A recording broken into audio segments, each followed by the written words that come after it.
Hello and welcome everyone to Duel On number 8. I am Calliope Thorn, here with you at X Marks the Garden. We have Shainy versus who is listed in the tournament bracket as placeholder, though appears to be Toe Eater here. And they just gave up. Did they get the timer wrong again or something? Let us see here. Oh, wrong deck. Okay. In that case, let us hope that there were more fortunate hands for these players. Well, that's not one of them. Ugh, and that's not even... Ooh, that's not any better at all. Ooh, we'll have a strong Mudmouth from placeholder.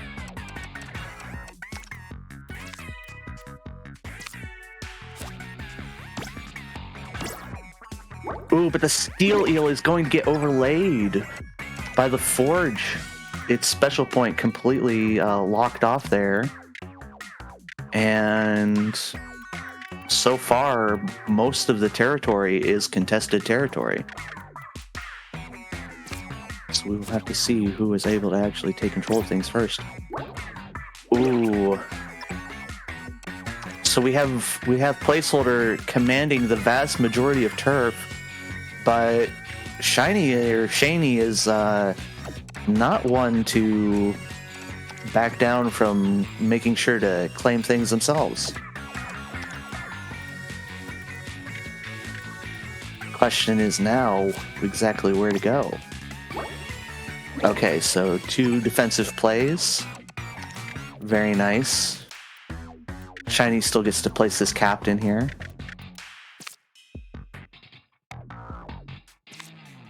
And that should help them catch up. Ooh, but that Tri-Stringer is going to block off the right wing.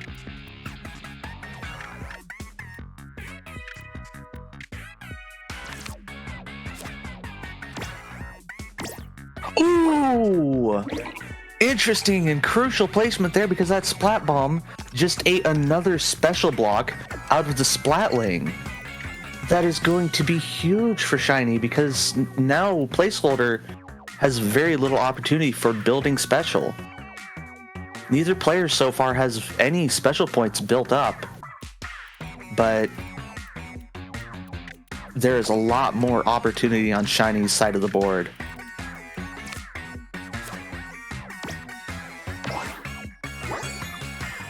All right, and there's one.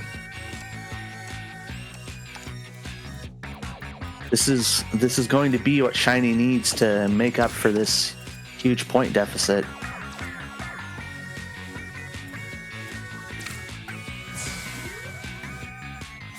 They're going to spend 1 to gain 1 and set up 2. Set up 3, rather. Here comes the Octo Stamp. Oh, but no, it's not quite rotated right. Unless you're planning on playing something around it later, but you need those special points now. Oh, and there comes placeholder's own Octo Stamp building up special, so that they might be able to catch up.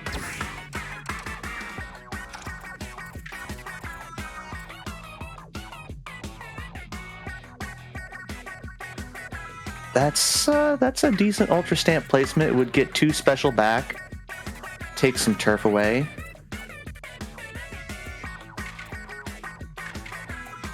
I think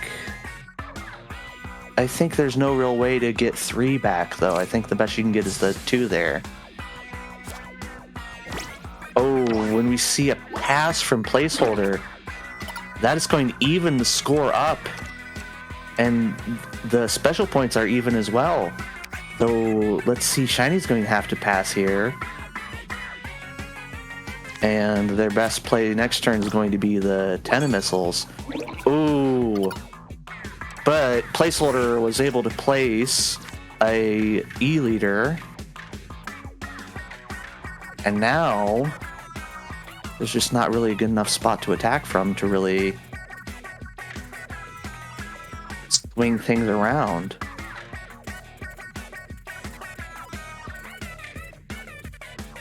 That said, Placeholder doesn't have any, the most they can swing is about 5 points, so anything halfway decent should... Oh, but it's got to be something. Alright, we have this Tenna Missiles, and it's a Suction Bomb. Building up 2 special points too late. But it might not be too late, because that might still... No! Shiny takes it by 3 points! Very exciting stuff. And that will be the first game on X Marks the Garden going to Shiny. If I'm saying that right.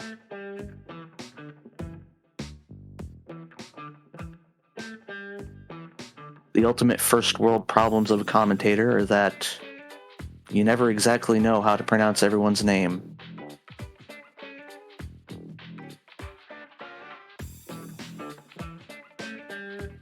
So here we have the counter pick on Lakefront Property. Ooh, but that's going to be a pretty hasty redraw. And fortunately so, because we will have a Mudmouth and a Captain in this new opening hand.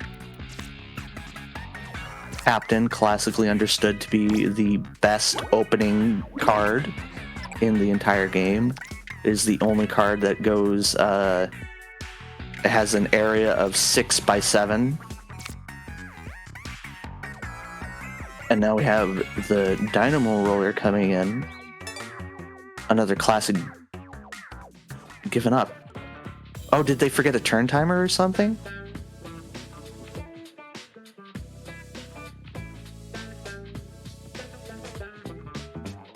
Oh, they're on the wrong map. I just noticed. We skipped a game. We're supposed to be on Double Gemini, then Lakefront. Ooh.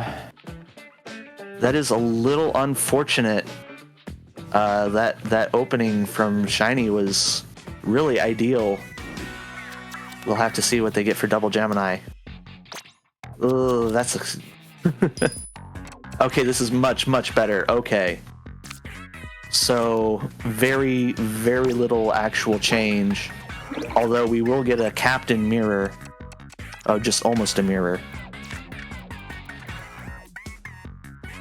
Ooh, and the Dynamo will be able to get in around there. Its special block will get activated, though it is mostly overlaid.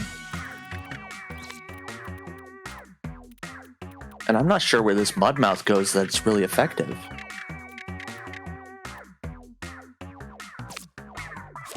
I suppose that works. About as good as anything. They will be playing a Splatbrella up top to try and block off further offense. But right now, unless they have a diagonal connection along the bottom right there, they're pretty locked out of the map. Placeholder is going to need to... This one single diagonal connection that they've got to make it through is really crucial. Ooh, and I think that Octobomber should have been it, but they placed it defensively instead. That said, we've got a Suction Bomb this turn, so... No, we have Placeholder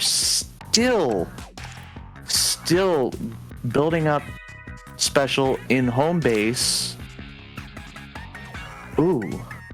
And this Forge is even coming back a little bit, leaving that diagonal connection available. Shainy seems to be saying, you know what, go ahead and come on through. I've already blocked off the territory that I want.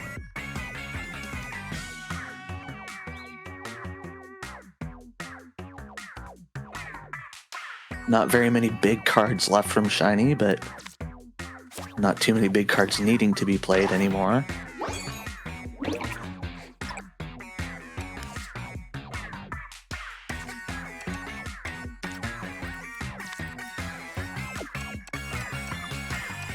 And we will have to see. Oh, will we be seeing a... Oh, no, okay. Rather than a special attack, we are just going to continue claiming more territory away from placeholder.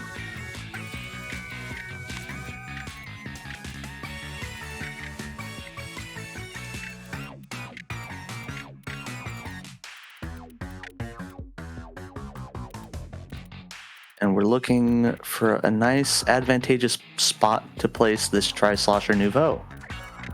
But not quite finding it. Oh, that's nice. Oh, and a cheeky Tenatech coming in. Trying to get through and claim some territory. Ooh, but that's a nice defensive Splat Bomb if they do not go directly down. Ooh, but they do. And so they will, placeholder will break through the defense there. Not in time to stop the Hydra Splatling from coming out, however.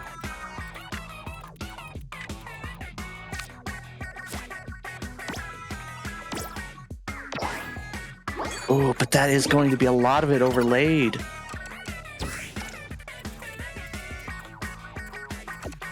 I would special with one of those rather. It's the same amount of points.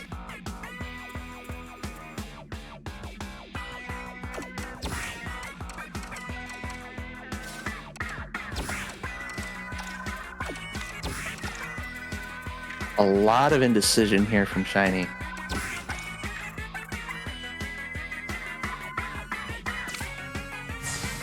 I think that is the best play, though.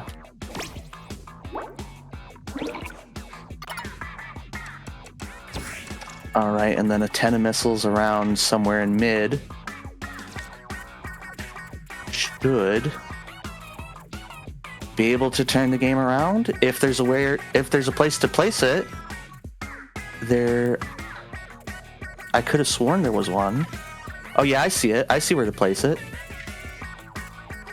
But does Shainy. Rotate it a little bit. Rotate it at 180. There you go. There you go. That's how you want to do it. Ooh, but that may have been a perfect triple ink strike. And if that's a perfect triple ink strike, I don't think that Shainy was able to catch up. No, they were not. That'll be placeholder taking the game.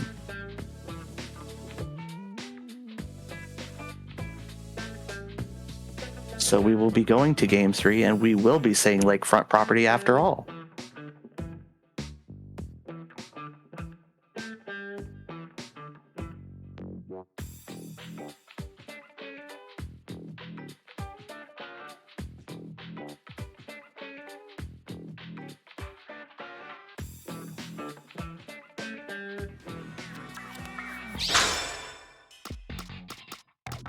Ooh.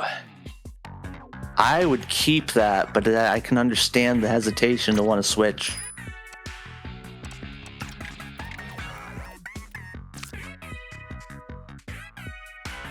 Yeah, because look at that nice mud mouth opening.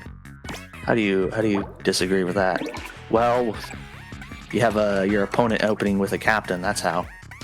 Still, Shainy's own captain will be able to come out now.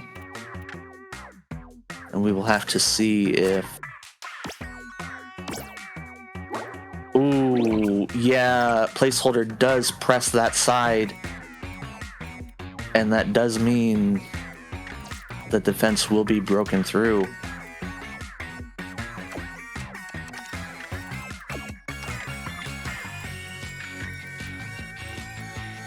So Shainy's considering, yes, Shainy's just going to abandon defense.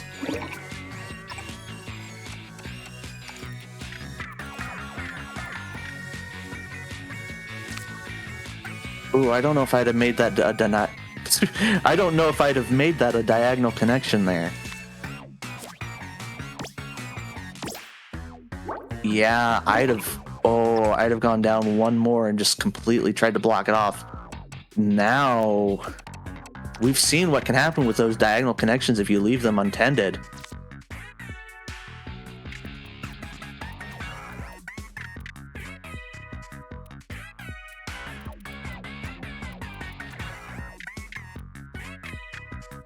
This is a bit of a sketchy spot for Shainy now.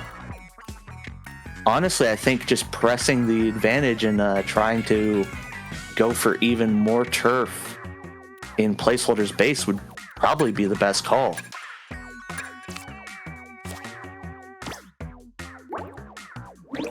Yeah, that would have overlaid some of that E-leader.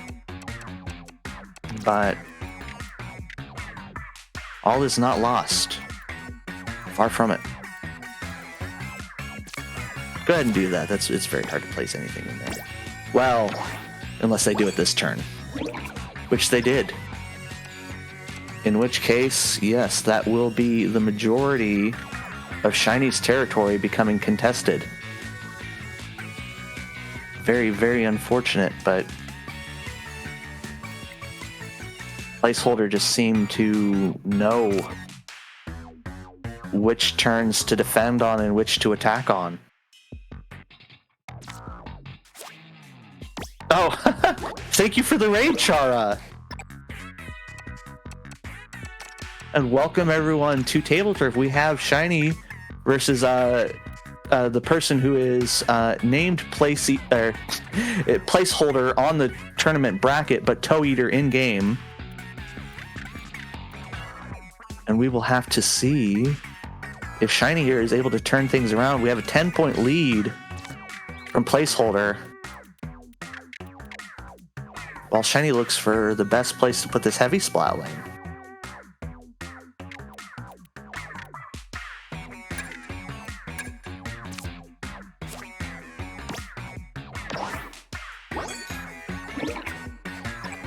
And I'm not sure that was it.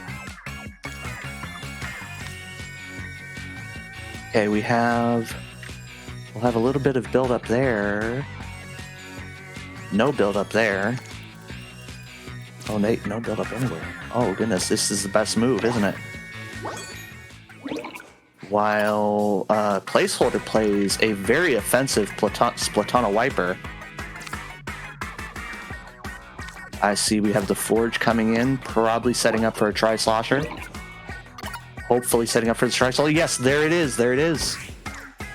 Oh, but is it at this late venture in the game, is it worth it? I don't know what's the last card in their deck. I don't know if they have some huge, like, 17 block card. I don't think they do at this point.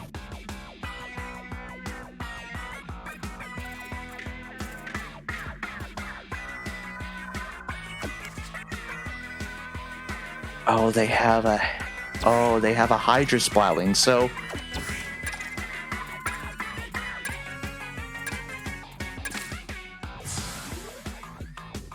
I'm not sure if this Ultra Stamp's what they really needed to do, because now they only have 2 special points to act with. That's going to allow them to special attack with the Tri-Slosher Nouveau, and just not really much else. Oh, but it'll be enough because Placeholder had to pass. That is a very unfortunate pass. That will be game going to Shainy, and that will be the set. Oh my goodness gracious me, oh my. Very unfortunate final turn there for Placeholder. But that will be a very fortunate win for Shainy. And y'all take care. I believe we have an ad break that we are going to. And we will see y'all soon.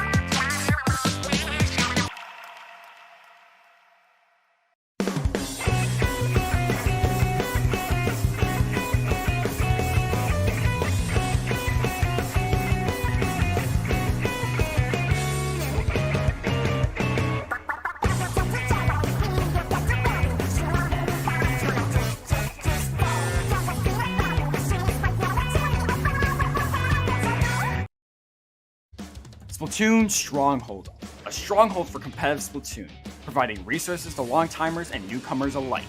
If you're new to the competitive scene or still figuring out how to join, we have a Getting Started guide and plenty of other resources to help you in your journey. If you are a seasoned veteran, we still have plenty to offer. You can find and join tournaments as well as participate in our Captain Forum and find free agents and teams. Our mission is to make competitive Splatoon easily accessible to everyone. So what are you waiting for? Join the Splatoon Stronghold today!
Welcome back, everyone. We are here again for some Tableturf action.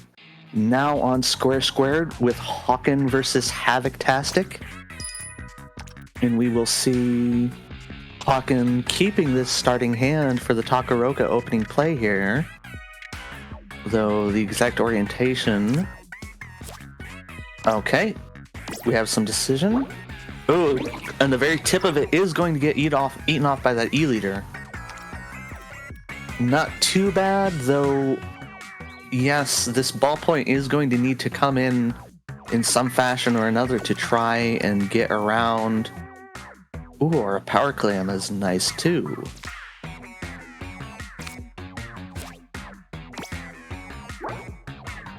Havoc, meanwhile, knowing that Hawken has to play in that territory, was able to get in a big man and block off a lot of space around the top.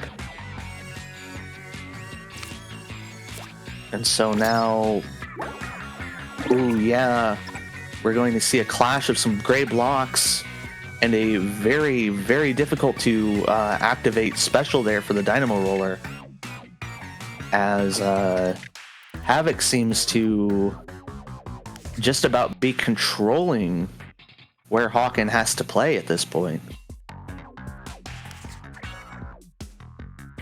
That said, I think we might see further offense. Ooh, but either way, yes, we definitely see the play on the left side there from Havoc.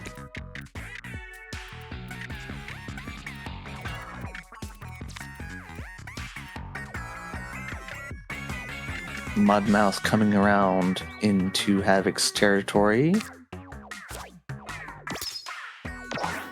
Ooh, but it is going to clash with the Octoballer, and it's going to activate the Octoballer special and not the Mudmouse. Very unfortunate. I don't think that Hawken has the diagonal connections necessary like a Takaroka to...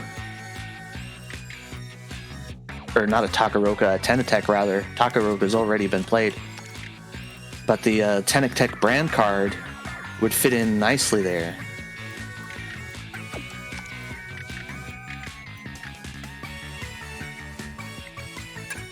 Is Splash meta here? Splash is not meta in Tableturf, except for possibly on Double Gemini. But even that, it's not necessarily meta as much as it is a decent enough card.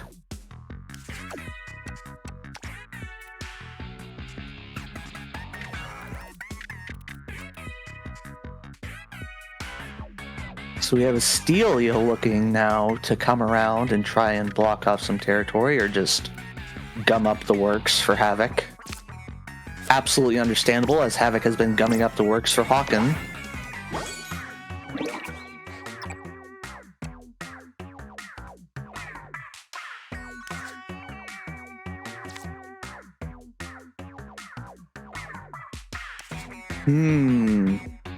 And I'm not sure what the play is here.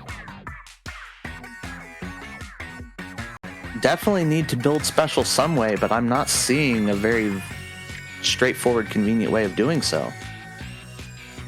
Unless, oh yes, placing the Little Judd there and then using the Splat Bomb with a special could be, well, we're not going to. Oh, but there is the Tenatech as I was talking about. Okay.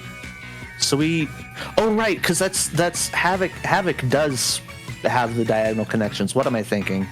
I was thinking Havoc didn't have diagonal connections because Hawken doesn't have diagonal connections. But I'm a silly Billy. So we have the Tenatech coming out for Havoc, building up that special point. And now there's very little special that can be built up for Hawken.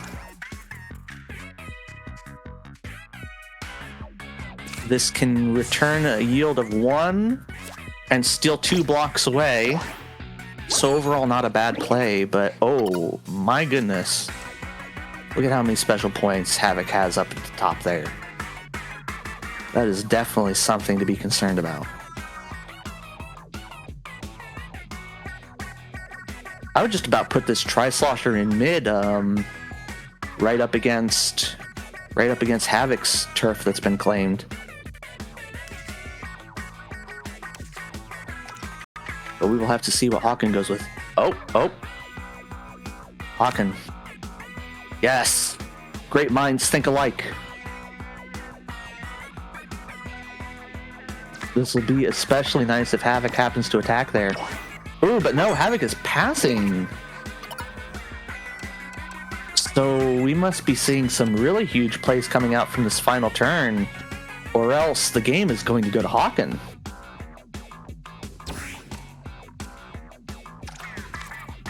Havoc really needs to make use of this special point advantage if they're going to pull out a win here.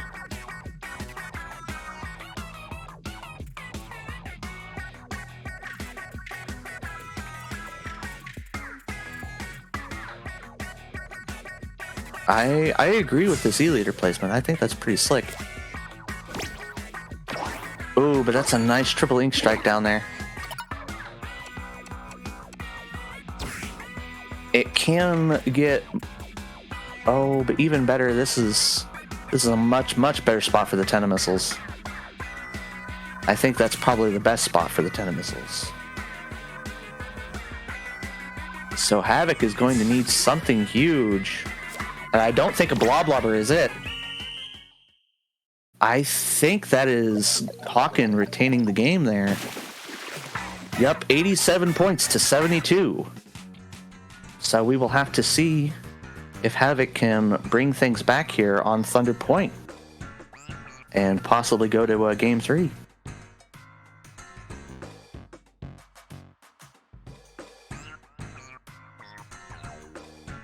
So, Terrible Blake Main in the chat, you are super not sure how all of Tableturf works. If you have any questions, feel free to ask. I am more than glad to answer. And try to elucidate a bit as the gameplay goes on and try to be a little bit more beginner friendly, I suppose. So we have the Steelhead coming in here trying to wrap around the middle of Thunder Point, doing very much the same as the Hype Mana Storm Big Man, though not claiming quite as much territory. And Hawken is looking to place an E-Leader to try and block off Havoc's further advance. As in Tableturf, you cannot claim territory that has already been claimed unless you use a special attack. Or you overlap a card with a smaller card just like that. That Bloblobber completely overtaking the scoped E-Leader. And now Havoc has a huge point lead and good access to the majority of the board.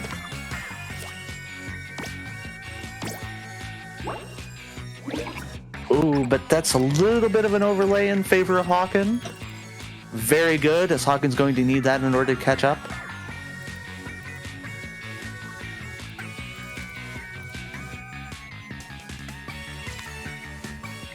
And let's see, yes, this is going to be a defensive steel eel. A little bit too late, as the Octoballer will break through. It will get overlaid, but not quite enough. And now Hawken is considering their options. All of the territory on the board is very contested for both players. Everyone has access to it. Oh, and that forge is very, very much going to get hurt by an overlaid Rapid Blaster. Now rotate that little Judd. Well, don't put it there. Just rotate it. Oh, you're silly, Hawken. What are you doing? Oh! Oh! That may have been what they were doing. They may have been anticipating that very move. Or not. If they were, that was a huge meta play. Because that would have led to a host of gray blocks in the shape of a little Judd, because both of those cards are the same size, and when two cards clash that are the same size, they create impassable gray blocks on the board.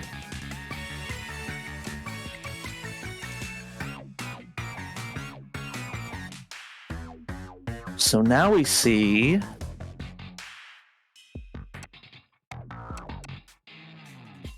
Havoc does have a diagonal connection to make still here, so I'm not sure if Hawken should still be pressing the offense. I don't think that's where the Splatoon Wiper even wants to go. I think you want to build special with it. I think this is a bit too aggressive a move here from Hawken.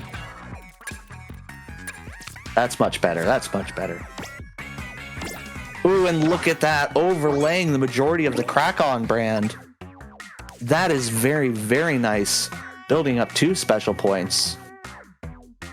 And now Hawken has a plethora of options available to them.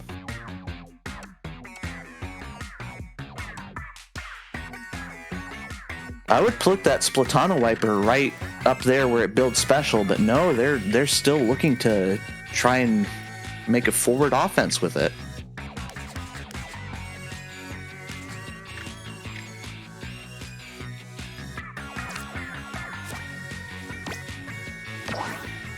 Ooh, it's not going to pay out. The small fry goes down to build special at the very bottom of the map.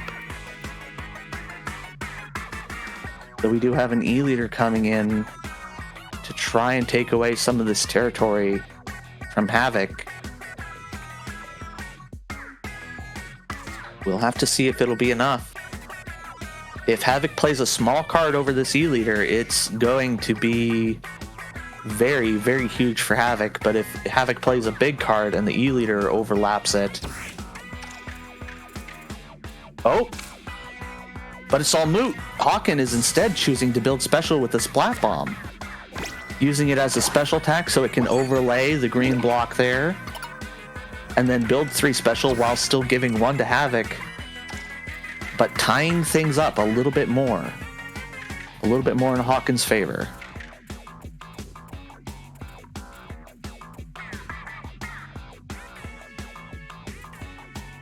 It's not a bad move.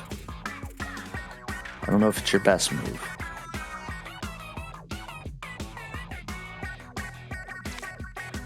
That's not a good move. What are you doing? Don't get away from that. You need to build a special point. You need 3 special points. There you go. Go with that. That's safe. Now, we have a triple ink strike coming out as a special attack from... Ooh, it's going to overlay 1 block of Hawken's Dynamo Roller. But things are still pretty even and square so far. It's going to come down to how well this Ultra Stamp is placed, and that is pretty nice.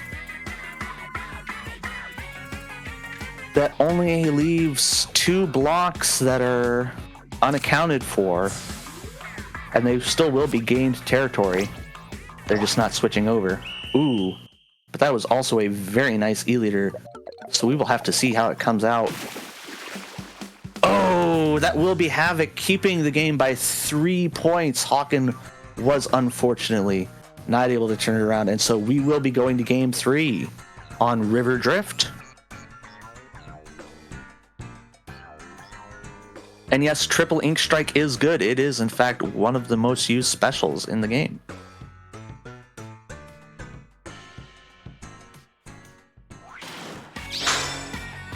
Here we have River Drift, a very, very narrow, long map. And we have a very good heavy splatling opener on it. Exactly the kind of thing Hawken was hoping to see, I'm sure. Ooh, but a tower control is not shabby either. And we see Hawken, rather than looking to try and build a full defensive wall along the bottom, they're going to build a very partial defensive wall, a very solid defensive wall, all things considered. But if Havoc somehow manages... Yeah, place that down there so you get a complete solid defense. You've already blocked up. Well, I suppose that would work as well. But no, we're seeing the greed. We're seeing Hawken placing their classic squiver right up against Havoc's territory, and it might pay off because now Hawken can reach through to just about any bit of Havoc space that they want. And so that might force Havoc to play defensive this turn. And if so, this defensive Steel Eel should pay off dividends. Ooh, it's going to get overlaid just a little bit, and that's going to be 2 special points for Havoc. So overall, not the best situation that turn for Hawken, but nothing that can't be overcome. We will have to see, are we going with the Power Clam or the Lil Judd to try and get in? I like the Lil Judd. I think that's the right call. Going to overlay just a little bit of the Hydra. Most importantly, it's going to be building up its special block.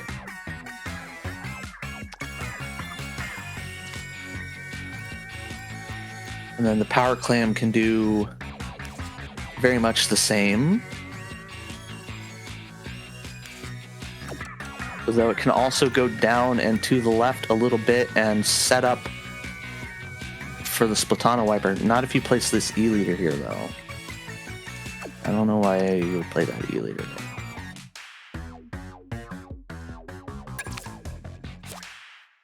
Alright, just going to get the immediate special point off of the Power Clam, while Havoc gets some special points off of a Small Fry. A very nice small card for building up special points. Very handy.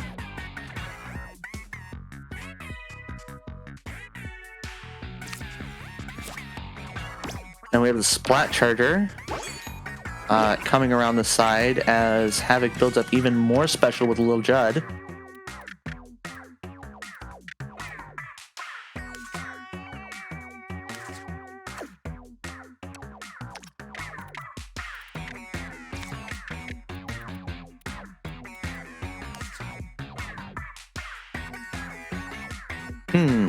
And I have to wonder what Hawken is cooking here.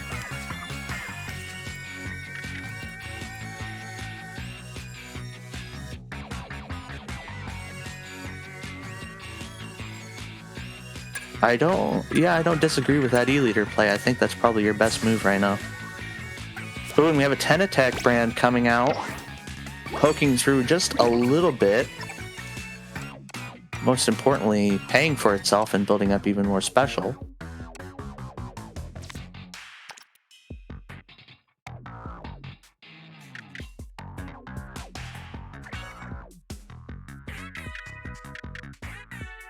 I'm not sure I would be placing this steelhead now. I think I would be taking one of my smaller cards and placing it up top in mid, or just wherever there's contested territory, just to try and take it away from Havoc at this point.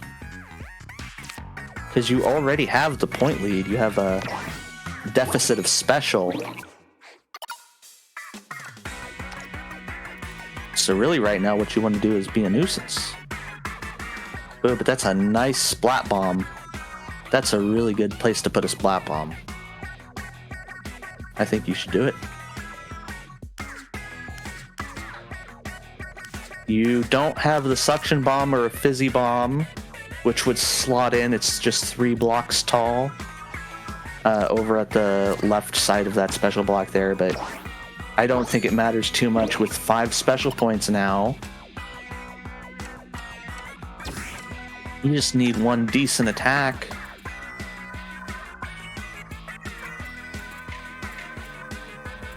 Honestly, I don't know if this is it.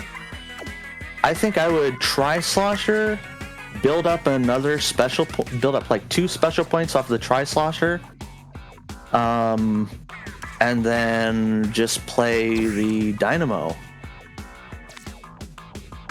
But I don't think Hawken sees that play. Or if they do, oh, don't be too late about it.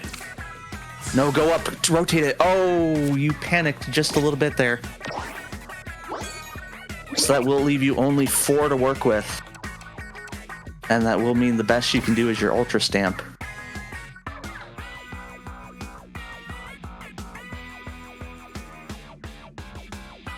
Yeah, if that Tri-Slosher had just been placed up a little bit and rotated, it would have been a very nice 2 special points built. But Hawken might still be able to take the game just with this. That is a very, very nice Ultra Stamp placement, just 1 block off. Oh, but is that a perfect triple ink strike? No, that's not perfect triple ink strike. So that is Hawken taking the game and the set. 90 points to 82. Very impressive.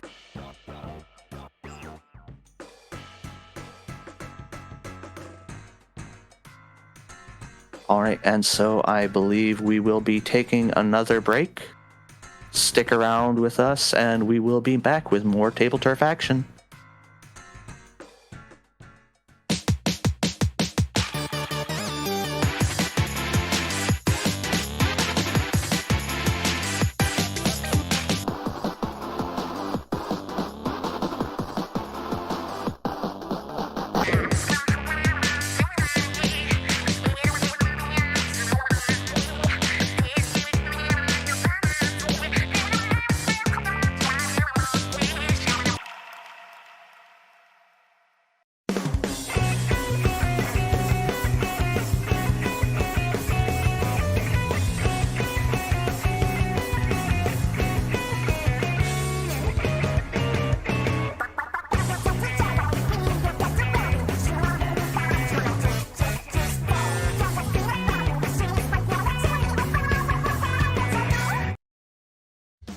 Splatoon Stronghold, a stronghold for competitive Splatoon, providing resources to long-timers and newcomers alike.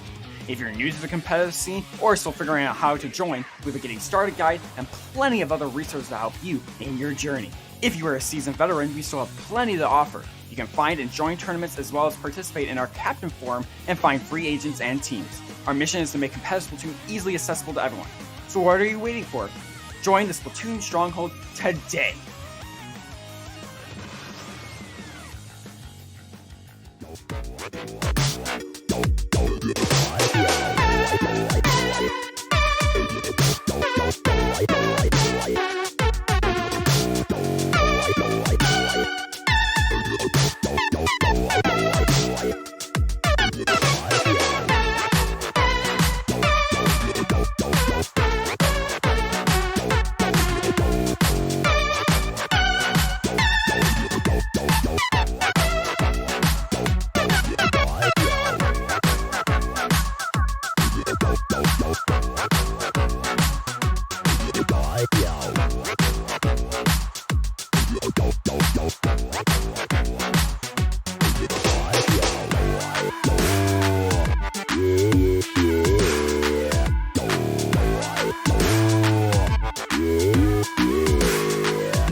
Welcome back, everyone, to Duel On number 8. I'm your host, Calliope Thorne, and we are here on Main Street with Pinon versus Ljovynn.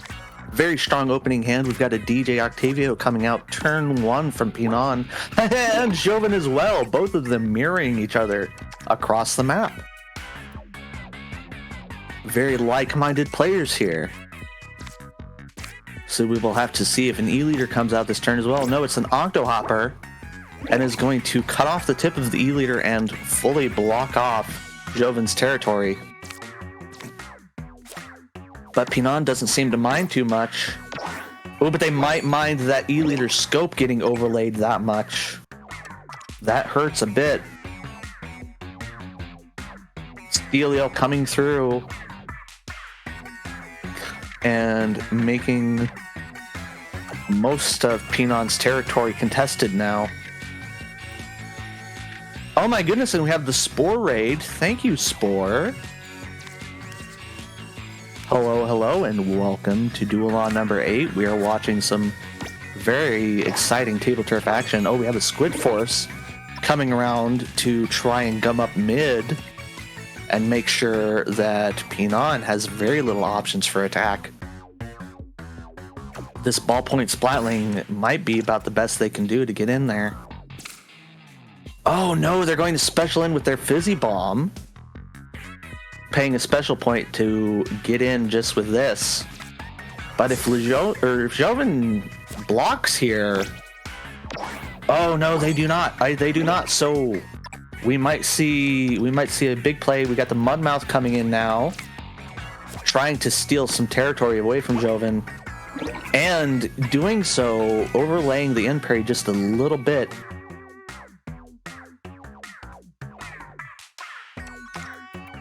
But now there's no real further advance for Pinon. That's going to have to be enough disruption.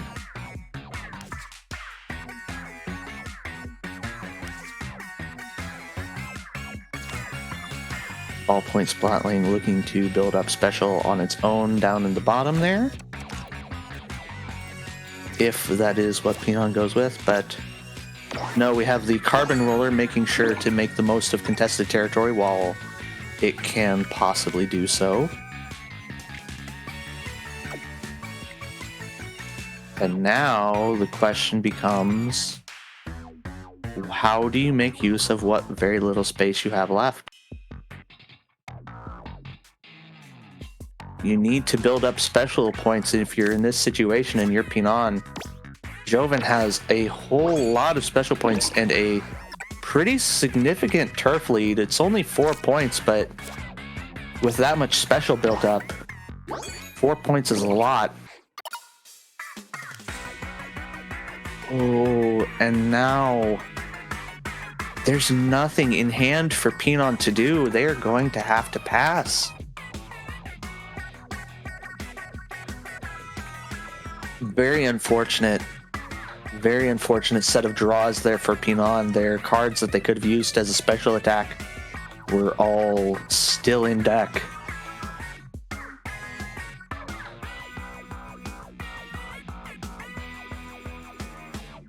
So now it's Ljovynn's turn to wreak some havoc with 6 special points.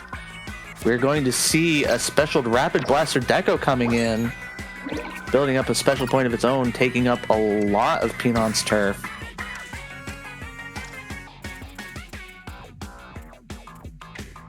Pinon's going to have to play a Slammin' Lid and try to build more special points off of it. But they would need at least 2 here.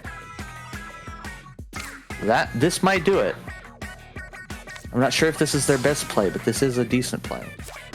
And we have a Stinger. A Stinger building up special points for Ljovynn and making a huge point swing. Pinon just is giving up. Well, not officially giving up, but just placing a small fry and doing very little to defend. They had no other option, and that will be the game by a landslide going to Ljovynn. very terrifying stuff.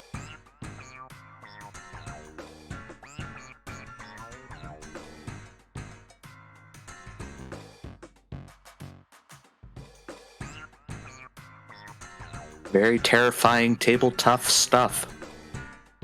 A joke I make because apparently there is a typo in the Twitch title. Yes, there is. This is the online Tabletuf tournament. Lots of very strong players indeed. So we have a game now on lakefront property. The map with the hole in the middle. And I do not think Pinon wants to hold on to this hand, but... Ooh, okay. I see what kind of deck they're working with now. They have a spike here, so they're going to go with a checkerboard pattern for lakefront to try and command as much of this space as possible and then fill it in later. We'll have to see if that strategy works out for Pinon. It's not one that I've seen too commonly employed for lakefront, but I've seen it on and off a little bit. It might work. We have the more traditional dynamo roller opening from Ljovynn coming around to threaten both sides for a further offense.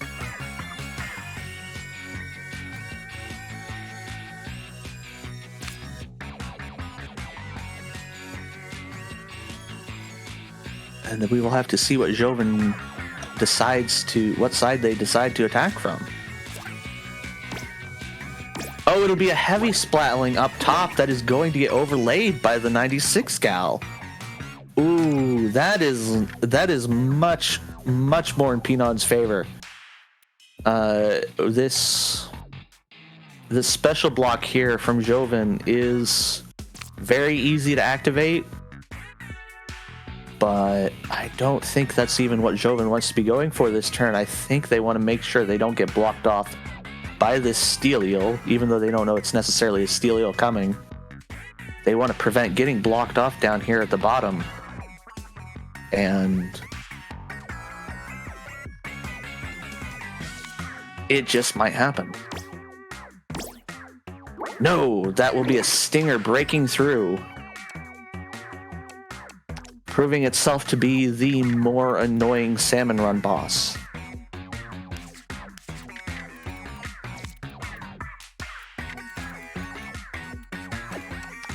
You know, I'm not sure where you do put this scallop. Not there. This works.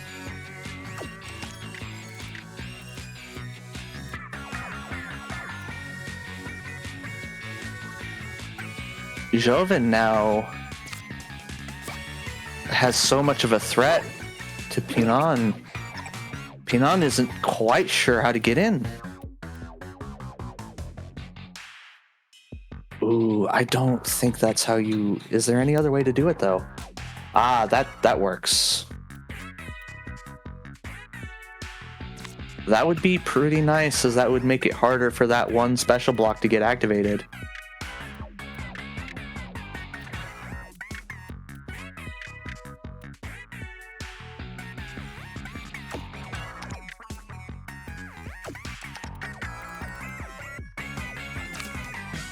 Go with what you know. You don't want to run out the timer. All right, we have the ballpoint now. Easy special point build up.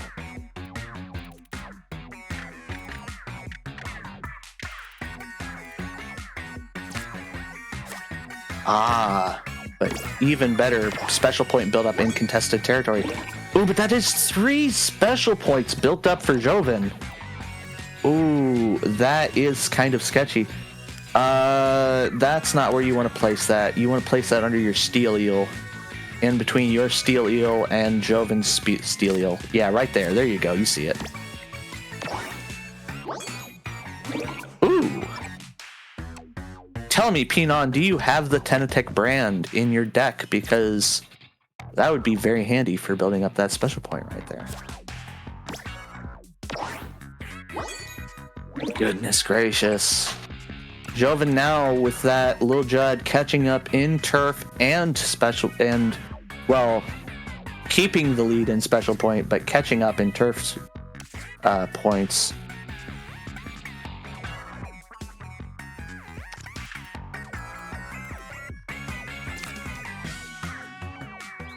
Very nice spot for the Fizzy Bomb, finding the spot where it will build special without building up special for Ljovynn.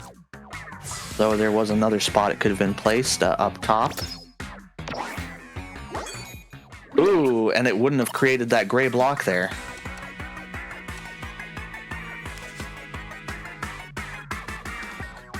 Though I'm not sure if that gray block is particularly disadvantageous to either player.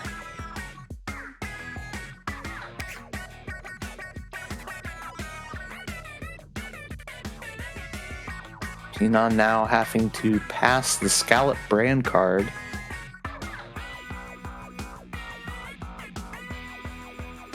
Well, Ljovynn has so many options, I'm not quite sure what they're going to do. Oh, it's a special attack suction bomb. Building up a special point. Mostly just taking away turf.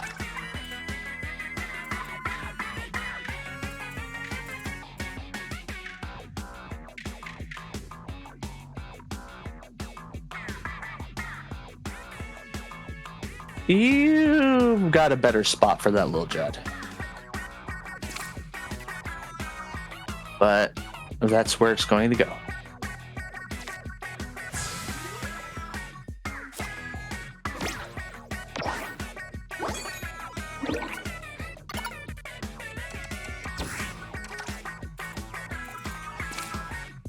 Ooh, but that is a perfect ink vac.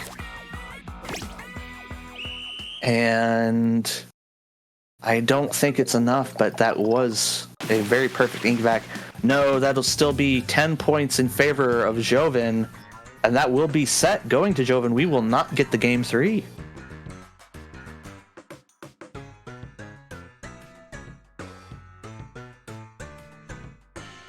So, if I understand things correctly, we will be taking another quick break as we go to our next game. Congratulations to Ljovynn for sweeping the set there. And we will see you all again soon.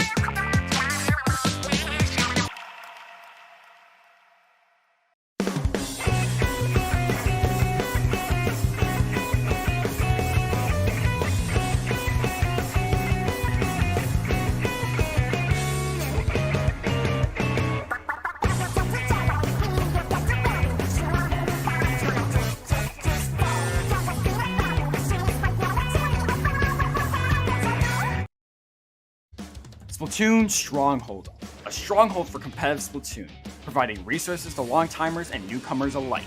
If you're new to the competitive scene or still figuring out how to join, we have a getting started guide and plenty of other resources to help you in your journey.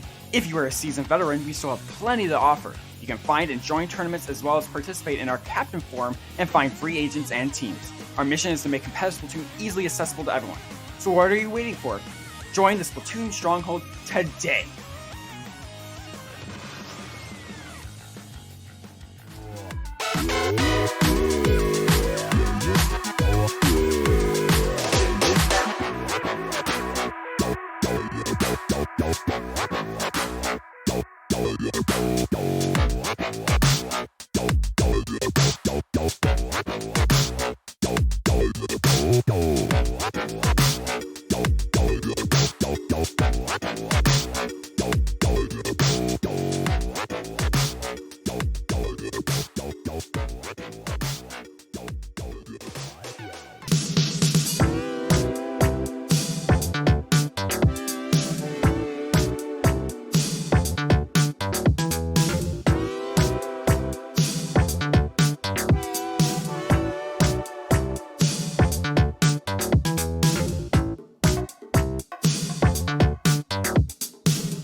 Welcome back once again, everyone. We are here on Double Gemini with DblCookies versus Showers, two of our strongest players in this scene. And we have a cuttlefish coming out versus a steelhead. So very nice big plays on a Double Gemini opening. Like to see it. Go walk down, trying to run around. Anticipating Showers play on the left side here. Trying to play more and more territory. No, Showers doesn't back go on the right and breaks through the co-op. Even though it will overlay the majority of the splat line there. This little Judd could build up Cuttlefish's special point, but that wouldn't be quite a very offensive move. Ooh, and this auto bomb came at just the right time. The little Judd will still be able to slot in there. But now it's so little Judd shaped. Yeah, Double is just waiting before placing it there. Because there's very few things that will be going there but a little Judd. Little Judd is a very nice, small, compact card. There is no 8-block card that's quite as compact as it. So it would have to be a smaller card than 8 blocks going in there from Showers. Though I do believe Showers has cards like that, so it's entirely possible we see that coming out. DblCookies. Not worrying about it, not sweating, placing the steelhead and overlaying the Octobomber by a good portion. And now looking to place the Scallop brand. No, now is the time for the little Judd. We will be building up one special point for each player. Pretty even so far. DblCookies does have a single point lead. But Showers doesn't have too much room to get around into DblCookies' territory. It's possible, but we will have to see if Showers can do something to make it work. Or if Showers will just have to settle with the territory they've already claimed. And it looks like that seems to be what they're going with. Building up a special point off of the Squid Force. And now, DblCookies has actually very few options. A 10 attack to build special here is very nice. Oh, but that is a point lead swinging back in Showers' favor. And now, okay, that's where the Squid Force goes to build its own special. Or you could go up and to the right one more. I don't think that'd be too bad. Yeah, look at that. That's nice. Oh, but not going to go with it. Okay. Ah, it works out because it would have been partially overlaid by that carbon roller. Very smart play from Double.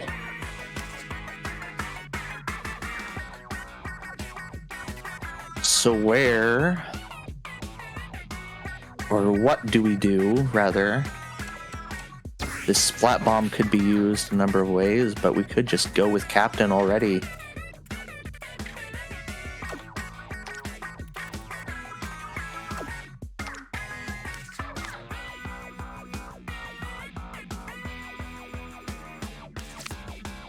Time's running out. Oh, we have a special small fry. Building up 3 special points for Showers. Ooh, I'm sensing we're going to get special attacks all throughout the final 3 turns here from Showers now. Because look at that. With a special small fry, there's little down now.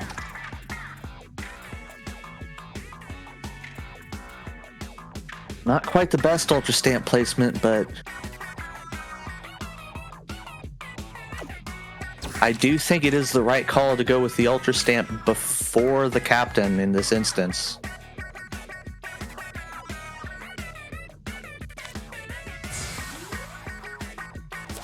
See a forge coming out from Showers. Ooh, I don't know if that'll be enough. Because here we have the captain coming out from Double. And that's already point lead in Double's favor. And best Showers can do is a 12-point swing with a perfect triple ink strike here. And that may have been it, but I don't think a perfect triple ink strike was enough. No, that's DblCookies retaining the game, 90 points to 81.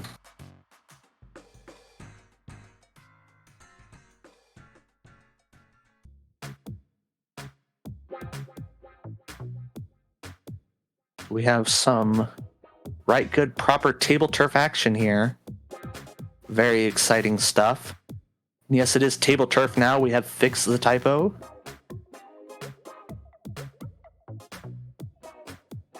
So we are back on track. We have a lakefront property counter pick. And Double is very likely to hold down to this hand. You like to start with Captain. Ooh, but Showers likes to start with Crack On, especially on lakefront property. And you can see why, because now there's two very nice routes for attack from Showers. Ooh, but that's not quite going to be enough. The Shelly and Donnie is going to prove to block things off on the bottom. And now we're going to have to see... That's a pretty aggressive hero shot.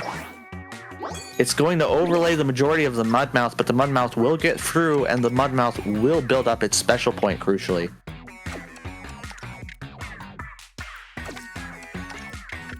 Ooh, not quite any real good route for getting in. Not that Double likes to see anyway. This is about the best way to get through. Oh, and it's just going to create a series of gray blocks there, completely preventing further attack and completely eating up the special blocks for both players.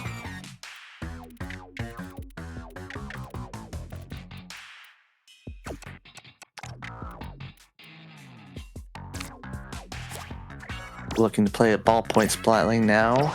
Oh, but it's getting overlaid by a splat charger. That's good for Showers.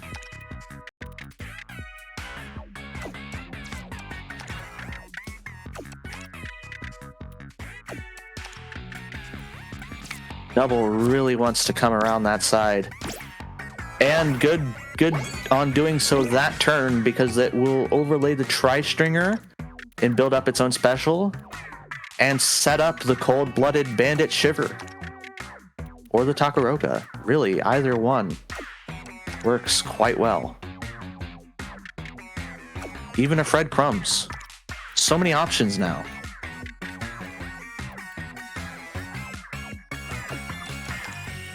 I see what they're doing. They are checking to make sure if they wanted to play it there, or no, they wanted to play it offensively, so we'll have the Takaroka now coming in to try and defend. But that's not a good spot for it.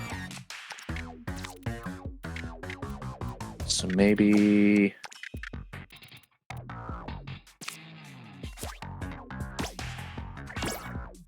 Oh, that hurts. That's going to be good for Showers. Very, very good for Showers.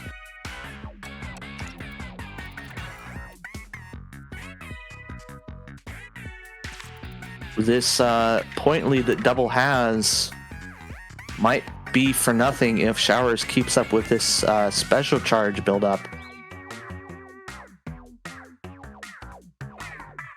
Looking to try and block things off up top.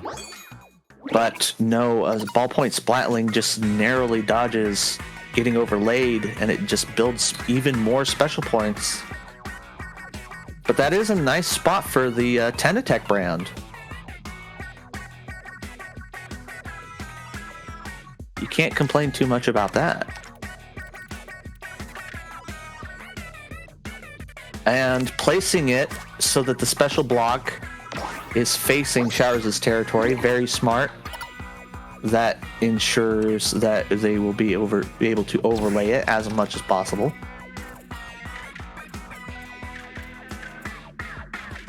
As you need to attack from your special blocks if you want to do a special attack.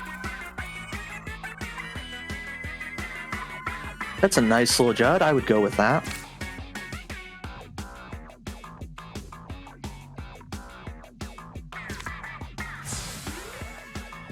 Oh, but we have a Bloblobber coming from Showers, taking up a lot of territory. So keeping up. Double still has the lead. And with good special placement here, Double can take the game, but I'm not sure where this Ultra Stamp goes. That's really optimal.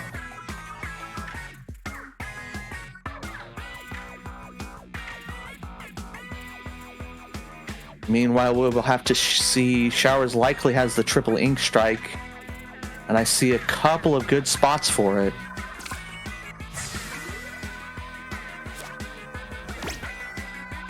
Yes, like that one there. Ooh, did Showers swing things around in the end? No, they made it a tie! So that will be another game on lakefront property. Showers couldn't quite squeak out the win there, but making it a draw is almost as good. That gives Showers another chance to try and come back. And in the event of the tie, the players run the same map with the same decks and try to do a do-over game. That is a complicated starting hand from Double there. The Takaroka and the Captain are very good opening cards, but the Ultra Stamp and the Tri-Slosher you really want to see later on in the game.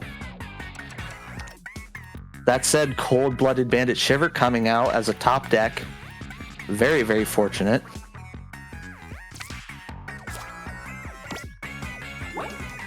Ooh, but the Splat Charger down at the bottom is going to block off that side of the map completely from Double.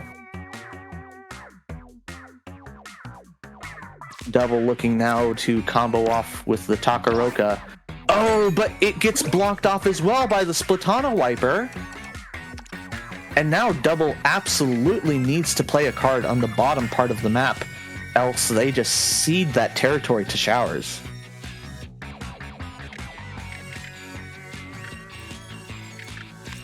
Double definitely has a very significant point lead right now, but if Showers keeps on pressing the offense, it will be... Ooh, it'll be for naught. That will be overlaid.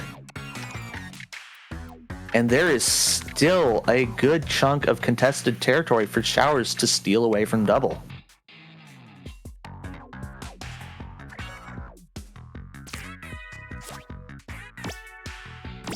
Yes, this splatter shot now taking away from the hero shot. Very smart moves from Showers. That will be the end of the offensive push from Showers, but now Showers has plenty of space to just place cards in their own base. Like this Crack-On, building up special, catching up in points. Double is definitely not out of the game yet, but it is going to be much sketchier than last time around, that is for sure.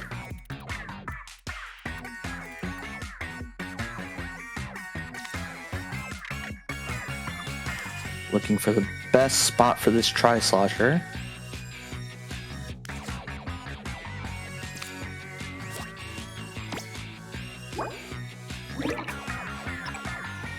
While Showers sets up a Squid Force, likely to combo off of in an upcoming turn here.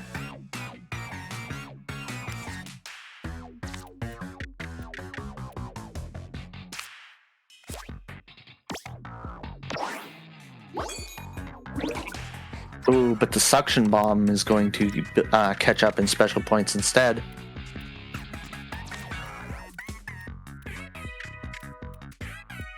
Double looking to see if they can special in with the Zephyr Splat Charger. Not quite.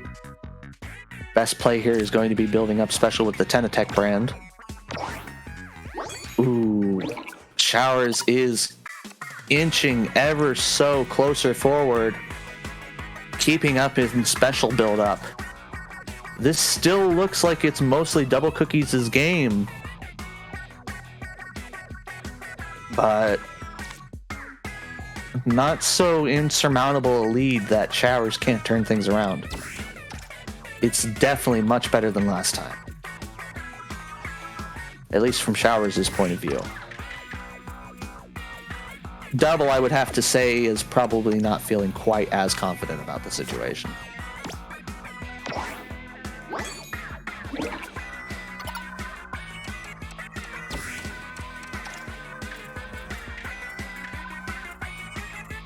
Look at all those special points. Surely you can make something with that work. There's just no good position to come in and attack from.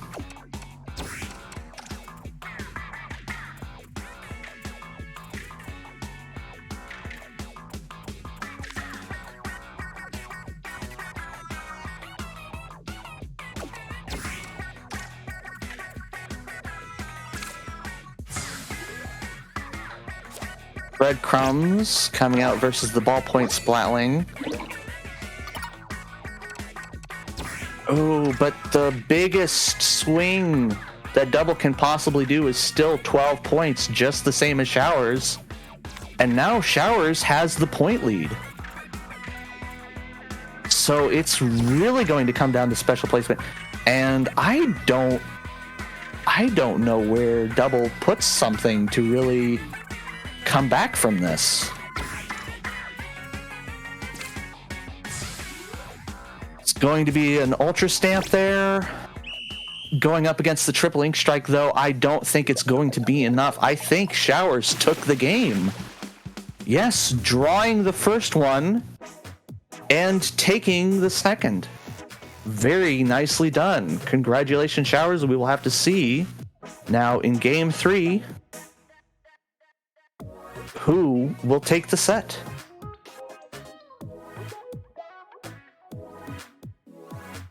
And we see here, is this a River Drift counter pick? Yes, it is.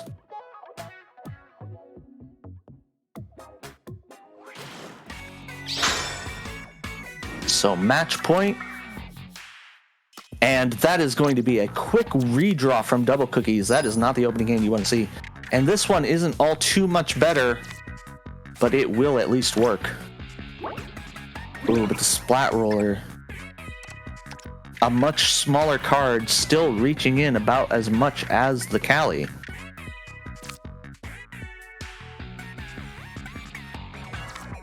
Zephyr Charger poking through, looking to get in, but no, it will be blocked by the Vanilla Splat Charger. So now it's a game to see who can take up the most of mid. Ooh, it's pretty even so far. Autobomb slots right in there. But it slots right in there so well if Showers has an Autobomb of their own. We could see a clash.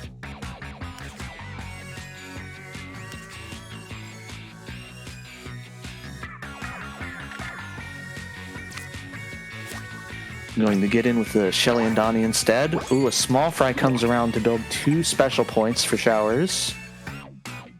Very nicely done. And we will see the Autobomb coming out now. Working out pretty favorably for both players, though mostly for DblCookies here. A worthwhile trade.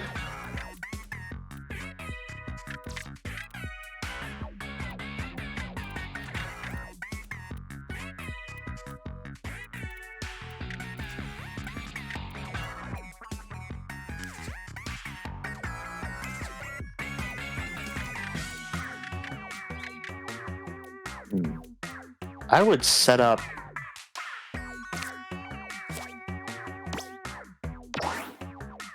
okay, we see the Squid Force coming out from Showers as the ballpoint Splatling. yes, is going to lead into the Splatana Wiper.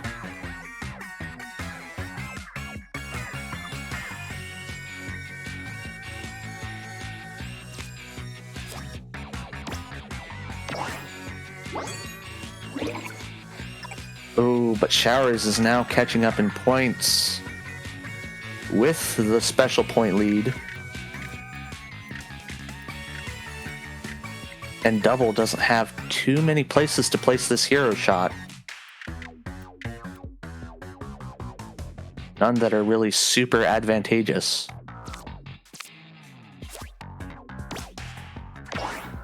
Ooh, but that suction bomb right into the mud mouth, as Showers is so often wont to do. Small Fry building up 2 special points here from DblCookies.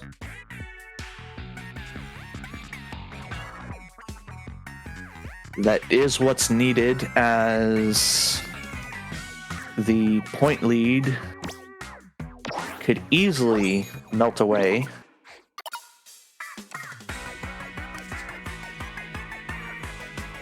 We see here now just a point lead of 5.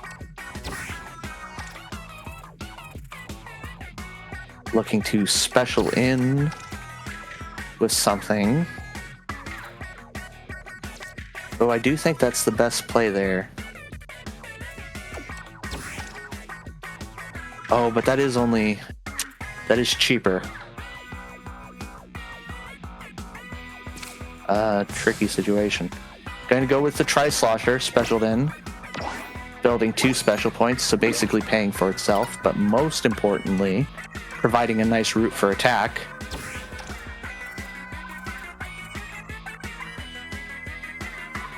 That is a perfect Tri-Stringer, but I don't think it's worth it.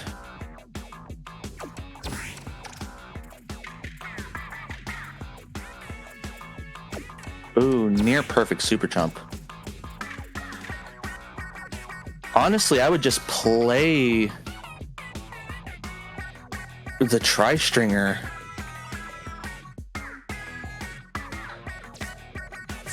I wouldn't go with this.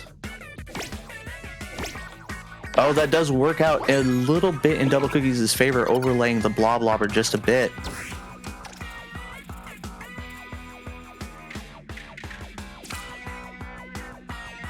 But I have to think that this is Showers' game.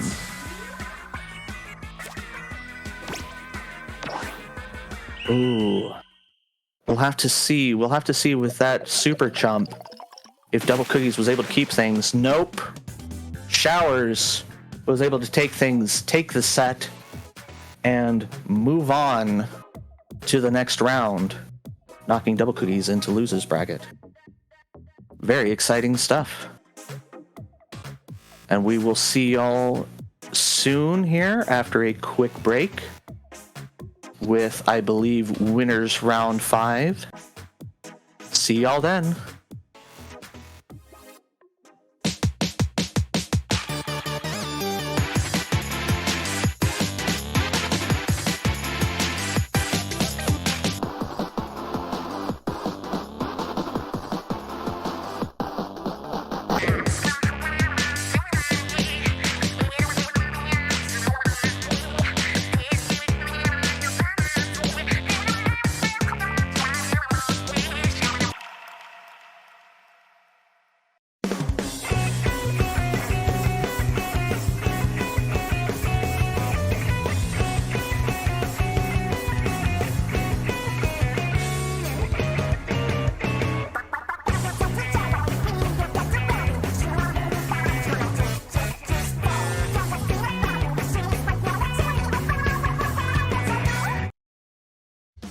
Splatoon Stronghold, a stronghold for competitive Splatoon, providing resources to long-timers and newcomers alike. If you're new to the competitive scene or still figuring out how to join, we have a getting started guide and plenty of other resources to help you in your journey. If you are a seasoned veteran, we still have plenty to offer. You can find and join tournaments as well as participate in our Captain Forum and find free agents and teams. Our mission is to make competitive Splatoon easily accessible to everyone. So what are you waiting for? Join the Splatoon Stronghold today!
Welcome once again, everyone, to Duel On number 8.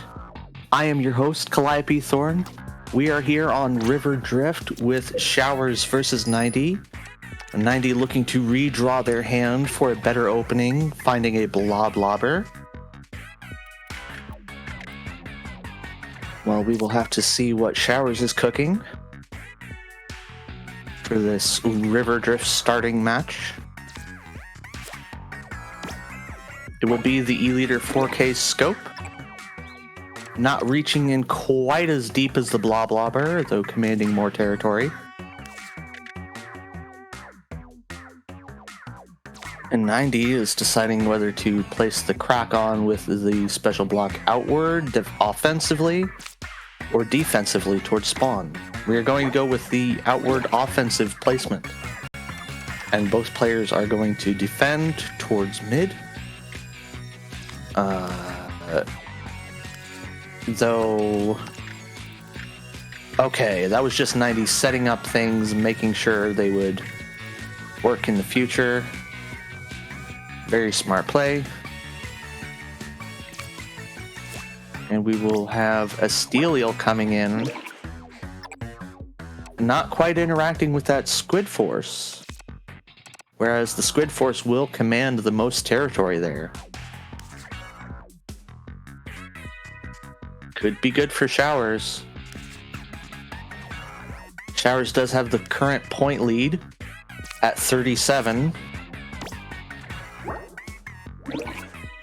Now 40s. Nope. The 48. 48 is in fact bigger than 47. What am I thinking? So we have 90 looking to make the most efficient use of space in their base as possible.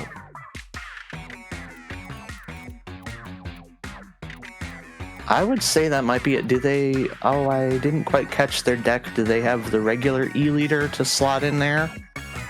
Because if they do, that would be a very, very good play. If they do, that's not it.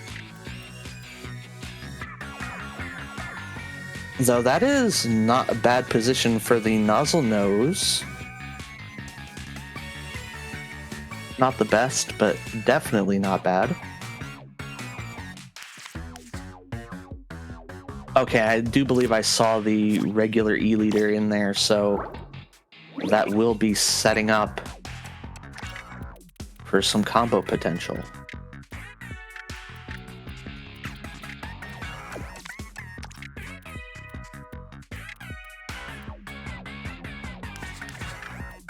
Oh no, that's the I didn't see the regular E-Liter, so I have no idea what they placed there then.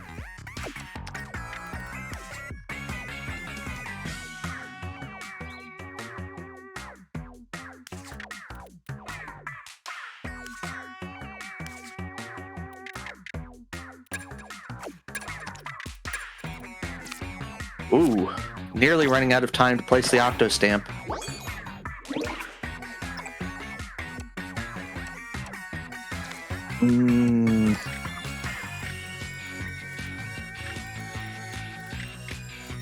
I have to imagine this board state just isn't quite what 90 wants it to be.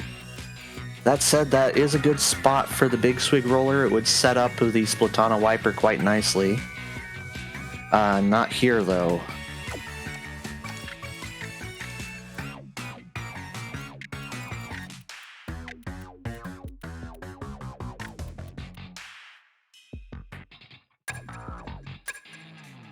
Interesting. We might be going with this Clash Blaster here instead. Ooh, and Showers is going to build special points by placing the Suction Bomb in the Mudmouth once again.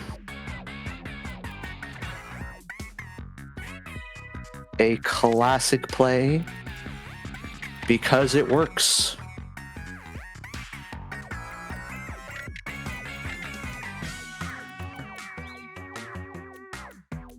I would place it up top just so you could ensure that you can place your Splatana Wiper somewhere.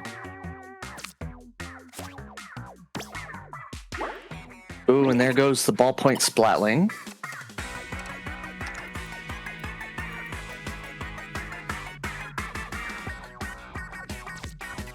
So Showers catching up in the point deficit to be one single turf point behind, but one special point ahead. Good route for attack. Ooh, but no, 90 is now considering just... Understandably so, because that's not a bad play. But they will opt to just place the Splatoon wiper instead. Ooh. Not quite catching up to Showers' Splatoon wiper, however.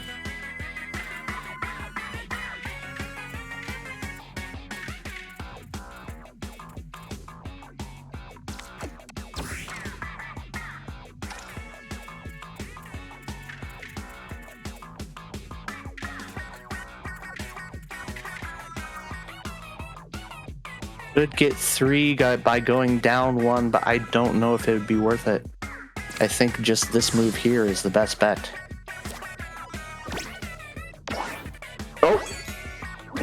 But no, that will be the build up.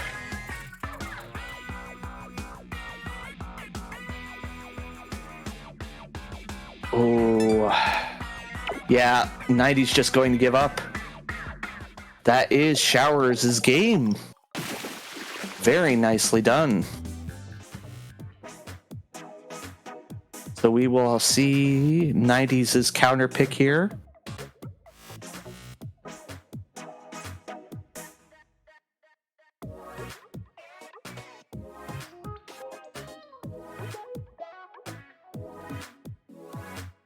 Looks like it's going to be... Oh, square squared.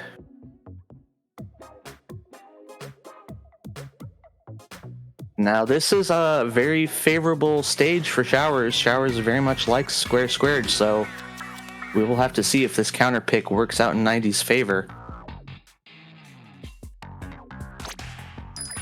And with that opening hand, we will see both players looking to take vertical positions. And 90 is considering how to best attack while building up special. It's a tricky combination, but if you can make it work, it pays off.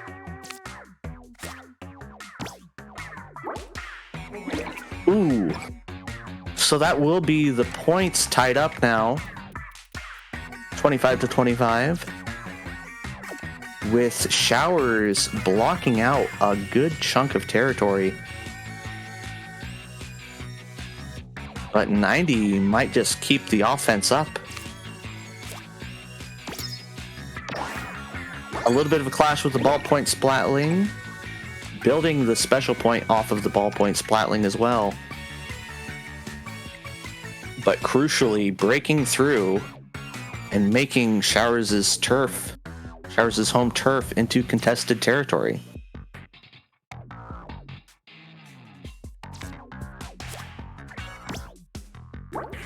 Oh, and here comes the splatter shot, blocking off more of the top for Showers. But this crack-on is going to build up 3 special points and take away all of this turf that Showers is trying to reach towards. Okay, going to go with a defensive nozzle nose to keep that bottom right corner securely in Showers' control.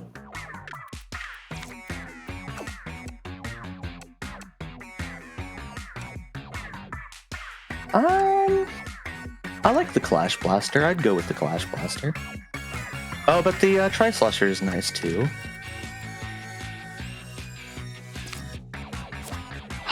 Oh, I see the big swig. Then you can place the Tri-Slosher and the Octo Stamp. Very nice for 90.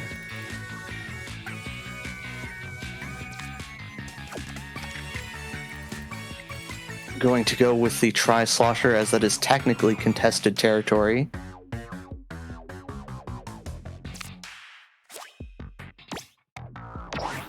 And Showers will just slot the suction bomb into the mud mouth to build 3 special points.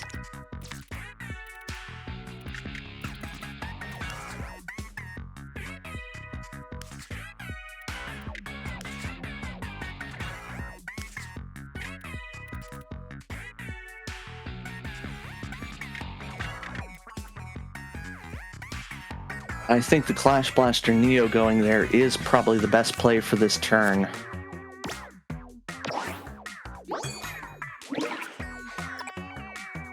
Ooh, such a very, very close match.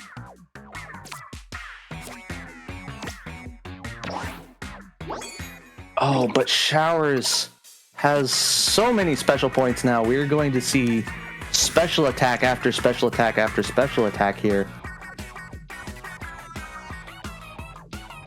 But that's a good position for that E-liter 4K scope. It doesn't take away too much of Showers' turf, but that builds up 3 more special. And it does claim a lot of territory, even if it's not stealing territory. It's just claiming new territory.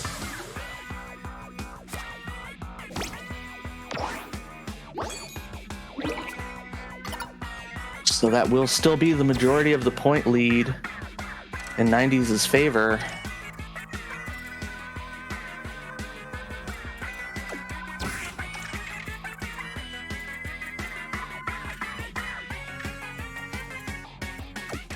Looking to possibly special attack in some way. Ooh, that's a good spot. That is a perfect Clash Blaster. And it will build 1 more special point, so the 90 will be able to try strike in the final turn. Ooh, but Showers seems to be setting something up with that Squid Force. And now this is a very near perfect triple ink strike.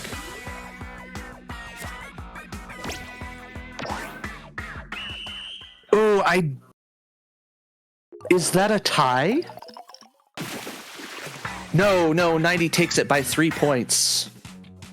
So 90 will secure game 2, and it will be Showers' counter pick.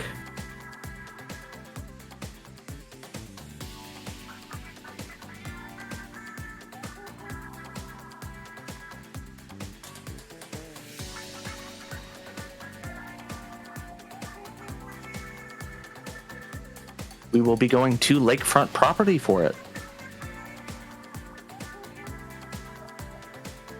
Very exciting stuff.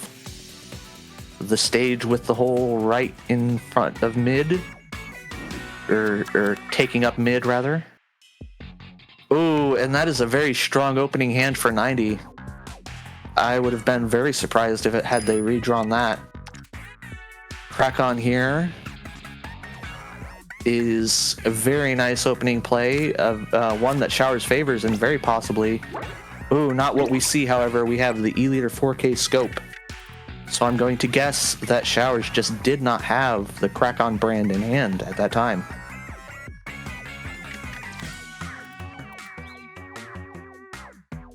I do like that bottom dynamo placement. I think hugging around the center here is the best bet. Yes, both players hugging around the center. Showers going up top, 90 going around the bottom. And if 90 is able to properly defend here, that could be huge.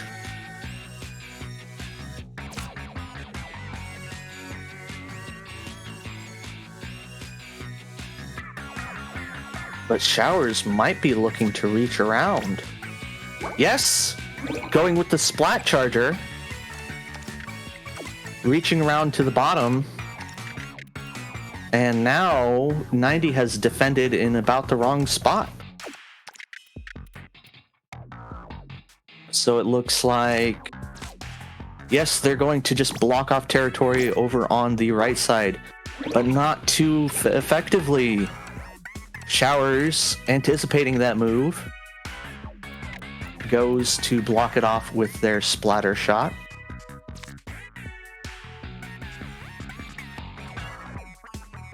Well, 90 plans to take their Tentatek splatter shot and potentially build some combo with it. Oh, I would place the Rapid Blaster in position to set up a combo off of the Tentatek. Now it's too late. Though you can still place the Clash Blaster somewhere in there. Or if that's a Rapid Blaster, my bad. Instead, we're going to go with a little Judd. Or no, we will see. Yeah, rotate that around a bit. Place it right there. No? Do you not have a Suction or Fizzy Bomb to place? Because I suppose if you don't have a Suction or Fizzy Bomb to place, that isn't as good of a move. Nope, we're going to go with a little Judd. Overlaying a bit of the Splat Roller. Very fortunately.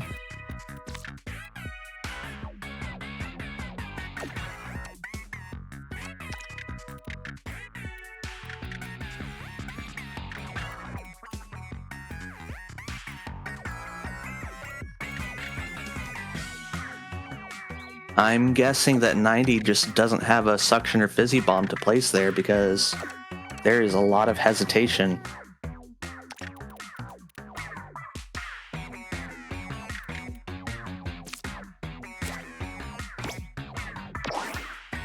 Whereas Showers' Suction Bomb comes through to build 3 special points.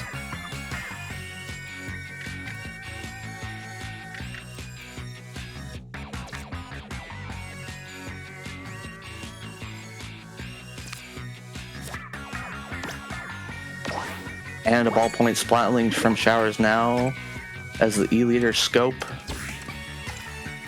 plays to the bottom to build special points. And let's see, here we have Power Clam coming in. Going to build 2 special points and hopefully take up some territory. That doesn't really leave too much room for much to be played.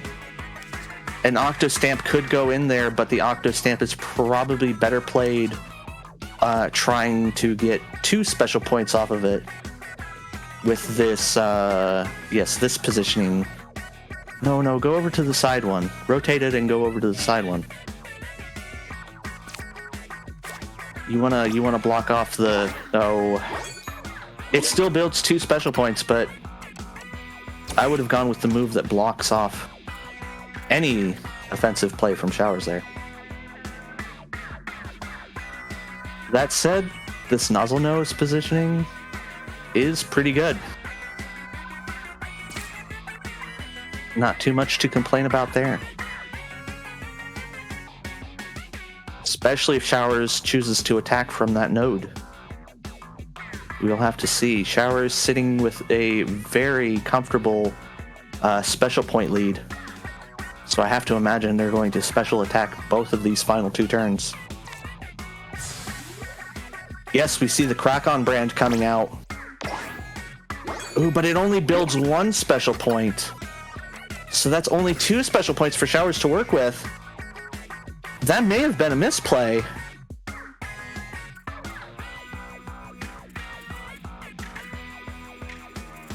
Because now 90 is going to be able to make a pretty significant point swing here with this triple ink strike. Showers' best move. Ooh, it's the Splatana Wiper that will partially take away from the triple ink strike, but I don't know if that'll be enough. It will not. That'll be 90 taking that game 93-86. And that will be game 3 going to 90. Showers' counter pick once again.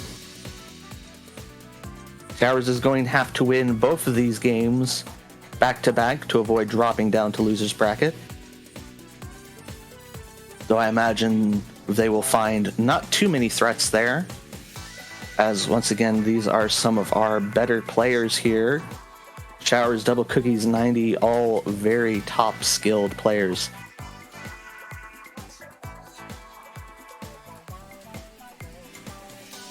Seeing some deliberation here on which stage exactly to counterpick. It's going to be Double Gemini.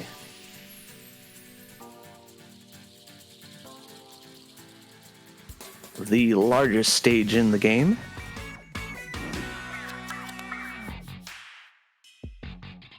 Shaped a bit like Wahoo World, but without a mid that is complex and spinning all the time. Ooh, and we see a redraw from 90 into a bit of a smaller hand, but there's still that crack-on opener.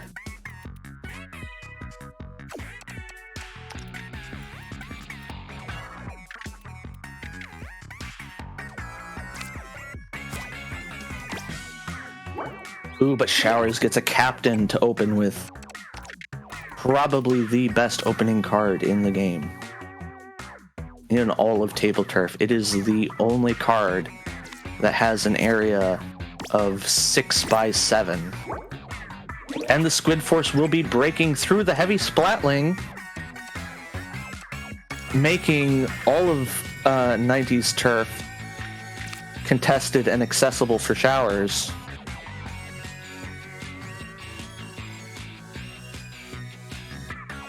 '90 placing a defensive Splatbrella, anticipating a move from the bottom right, but no, Showers instead goes to the top left with the crack on to defend.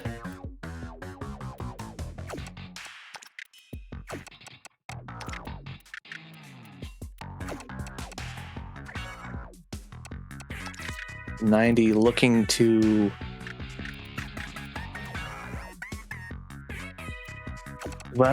either get in or build special. Certainly going to have to choose one. 10 seconds left. Okay, going to place the Steelhead down at the very bottom of the map to build special off of it. Though that does leave plenty of turf for Showers to choose to come and steal.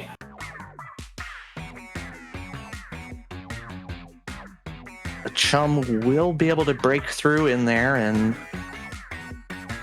get into that territory. But no, we see the Splatbrella preemptively blocking it off.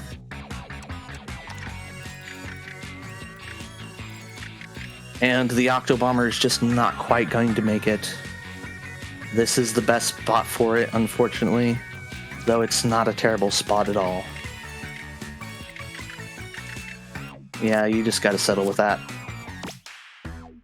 Ooh, it's going to get... Oh, that's a lot of it overlaid by the Cohawk, though. Very smart positioning from Showers. Here is Forge now coming out. Unless 90 plays their own Cohawk.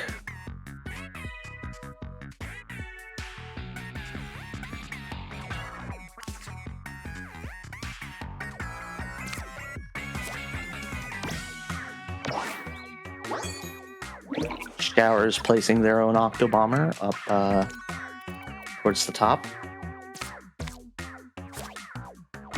While 90 gets 3 special points off of this Squid Force. Very nice. Catching back up in special points and almost catching up in turf. And building up 3 special points with this Small Fry. Very nicely done. So that will be the vast majority, all but one of 90's special blocks activated. And going into the final 3 turns, that'll be huge because they are going to need all of those special points for their special attacks to try and get in and swing the game around, because currently this point lead from Showers is looking kind of gross. That is 12 points in Showers' favor. So we are going to need special attack after special attack here. And this is a very good position for this Forge.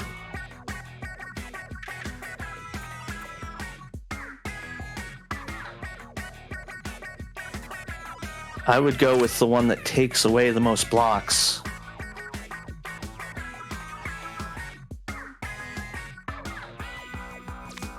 And that does build 2 more special points, so things are looking like 90 can catch up. Oh, but ooh, that's not necessarily what they wanted to draw. Squid Beacon. Yeah, Squid Beacon into Triple Ink Strike would work. It's probably your best play at this point. Showers, however, has a few more options available to them. A lot more advantageous positions to attack from.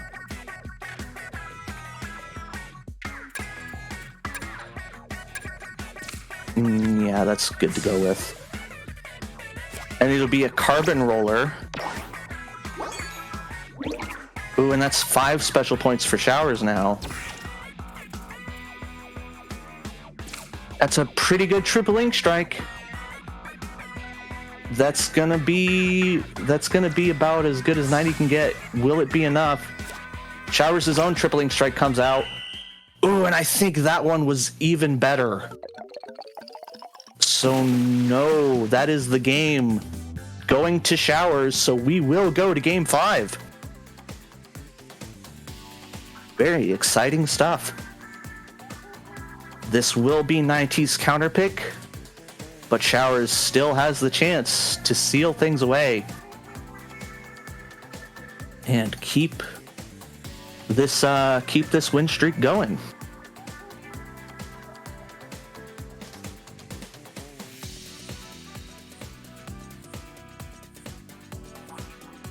Let us see here what stage we go to for the counter pick.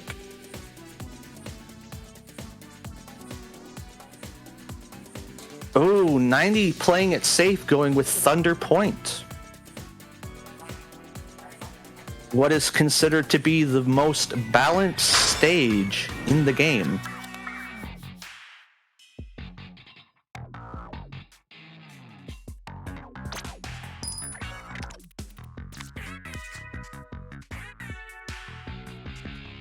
And a heavy splatling is a good way to start.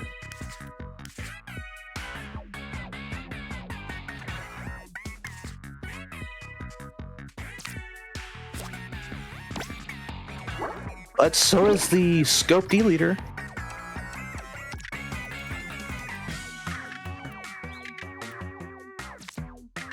This Moz, I would say that positioning is a bit more offensive than it is defensive. I think Showers can poke through that very easily. And yes, they do. They poke through that while building a special point and overlaying the Moz.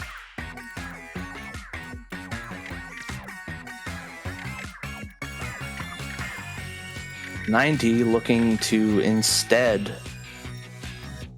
put up their own offensive front, but not really finding the best position for the Dynamo Roller.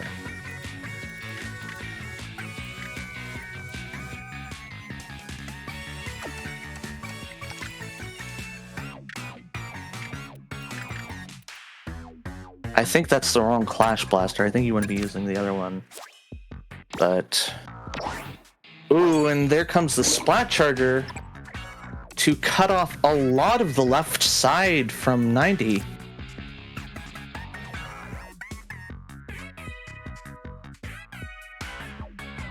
Looking to try and return the favor on the right side, though not quite as effectively, I don't think. Ooh, and getting overlaid in a good chunk by the Squid Force. That said, there's a good spot for this Clash Blaster Neo here. You can't complain too much about that. You could choose to play defensively instead, but I'm not sure if that's the right call now. I think this Clash Blaster Neo is a much better move. But no, we will be going with the Crack On. And it's going to get overlaid by a Tri-Stringer. Its special block will be activated for a point, though. That's pretty big. And as well, Shower or 90 does have access to Showers' claimed territory on the left side there. But not anymore. Not if that Splat Roller has anything to say about it. Ooh, the Big Swig still reaches in.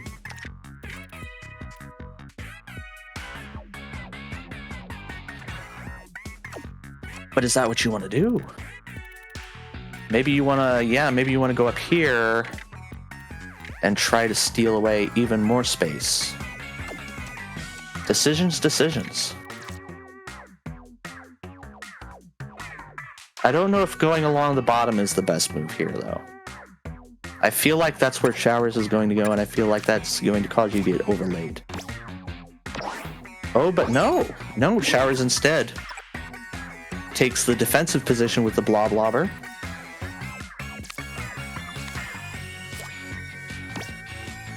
And then chooses to build special with the Small Fry. So now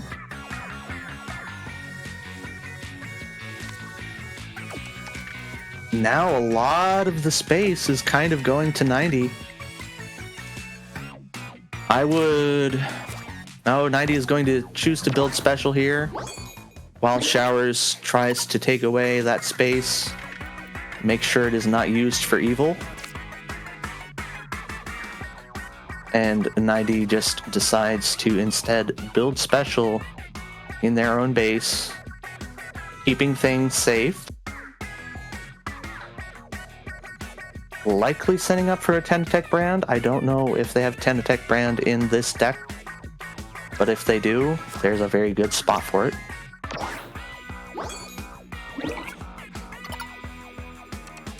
See the Splat Charger now, but it will not matter. We are going to go for the Scoped E-Leader. But there's nowhere to play the Scoped E-Leader that... Oh, no, that works. That works. Go with that. Why not? What's wrong with it?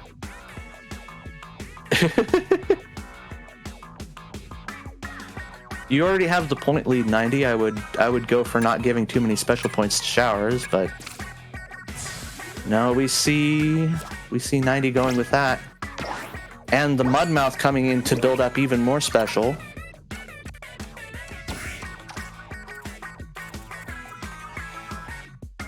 Near perfect triple ink strike here.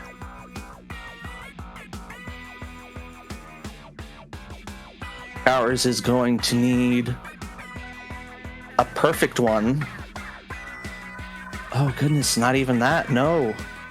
Showers, I think Showers is locked out already. I think with this perfect ink strike here, that 90 takes the game. Or well, near perfect ink strike anyway. Let us see.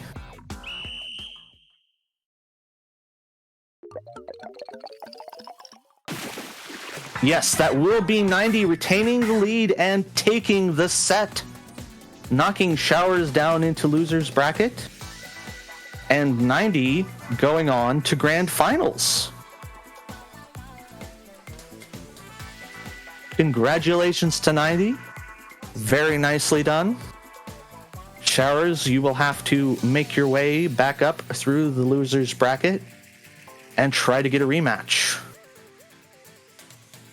But until then, I believe we will be switching over casters after a short break. So I believe that will be the last you've heard of me. Everyone take care. I don't really have too much to plug. If I had anything to say at all, I would say wish me a happy birthday, as that's today. But otherwise, I hope you all have a happy day as well. Everyone take care.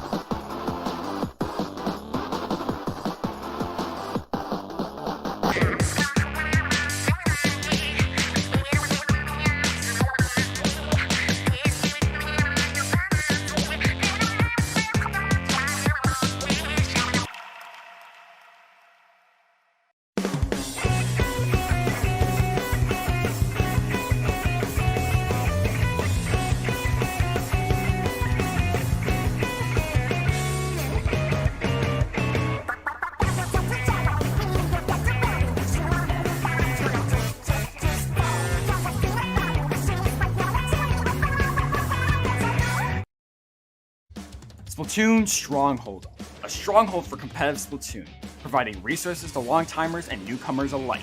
If you're new to the competitive scene or still figuring out how to join, we have a getting started guide and plenty of other resources to help you in your journey. If you are a seasoned veteran, we still have plenty to offer. You can find and join tournaments as well as participate in our Captain Forum and find free agents and teams. Our mission is to make competitive Splatoon easily accessible to everyone. So what are you waiting for? Join the Splatoon Stronghold today!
And we are back, losers round 7, I believe, with Ljovynn versus DblCookies.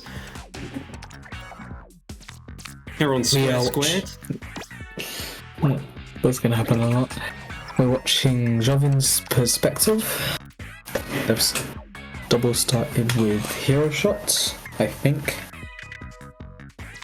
Interesting use of these diagonal checkerboard cards already by Ljovynn. Quite unusual for a deck, actually. Going to be interesting to see how that pans out over the course of the game. Checkerboard cards often have trouble with getting their combos disrupted.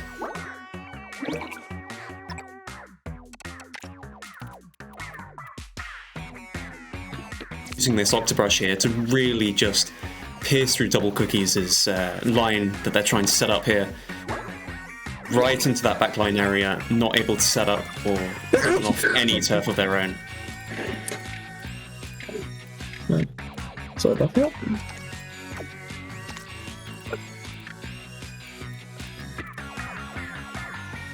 Going to be interesting to see what DblCookies does from here, whether or not they're going to try and reach over that top left-hand side, or whether or not they're going to try and put combos on the bottom right-hand side where they might have earlier attempted to set them up safely. I think they're just trying to find the perfect play where they can activate Judge Special but not doubles.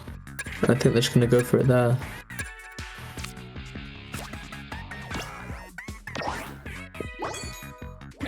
Early Splatoon combo there from DblCookies.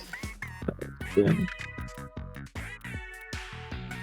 It looks like it'd be perfect for... Oh, it is! Yeah, so that gives special. And then they just need to get the small fire or bomb to get another special.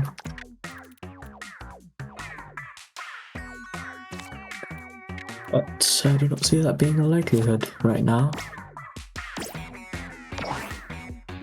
Bit of an overlay there. DblCookies managing to get the special off of Ljovynn's Zinc there.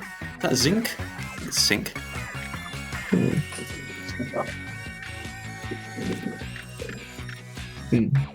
It could go.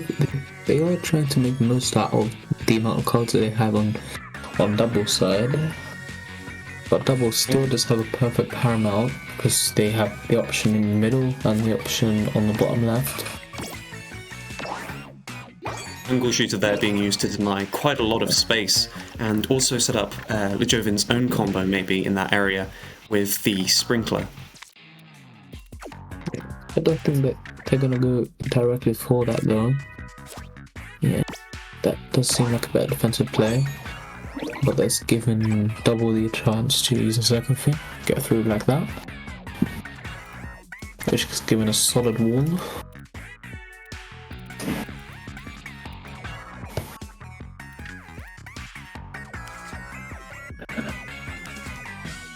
At this point in the game, DblCookies with a massive special point advantage. Only 4 turns left. It's going to be interesting to see if Ljovynn has any special at all, really, to play a final turn 3-12 or another card before that. Yeah. They're just trying to find a perfect position with that special in the last couple of seconds, but I don't see it like that. Because now that there's just a divergence now, it's starting to see happening. Because it's a 6-2 difference. Ljovynn also unable to play those really large checkerboard cards that they might have wanted to play a bit earlier in the game, perhaps. Not the best draws, maybe. That's something you rarely ever see. Double cards in different positions.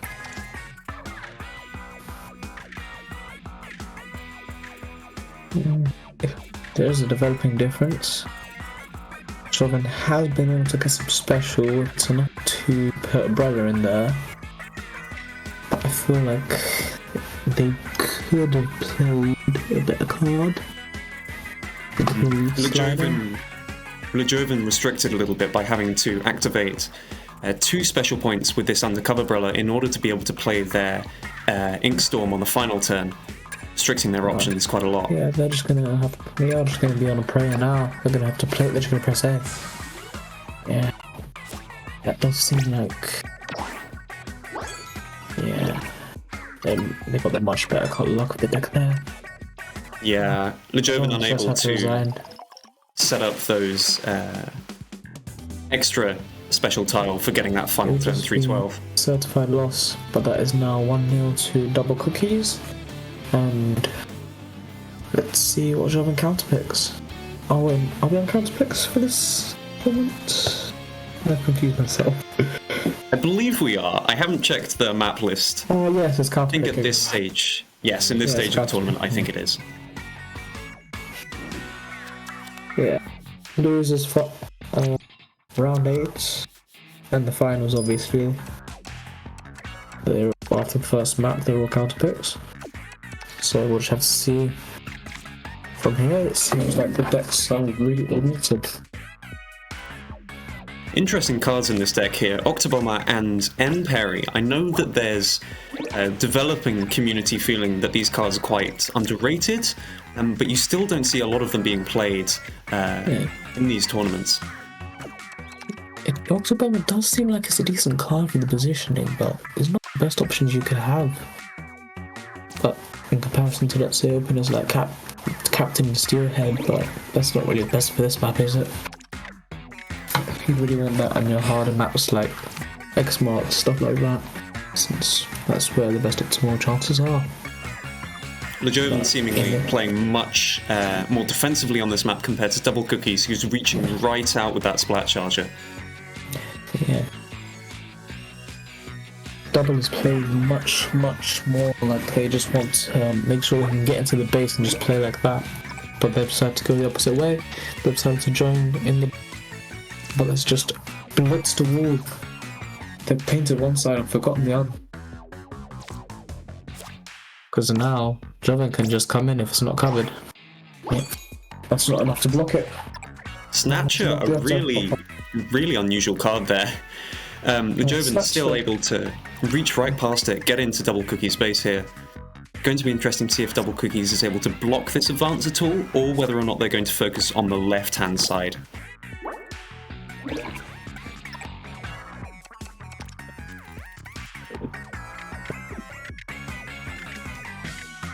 Really aggressive play here by Ljovynn. Just wanting to deny as much space as possible for DblCookies, stop him from setting up those combos, and disrupt that special accumulation that we saw that was really powerful for DblCookies in our first game on Square Squared.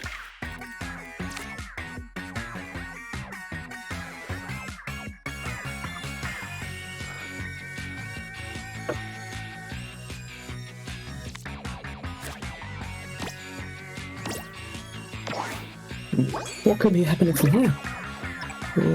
There's not enough space for Ljovynn, sorry.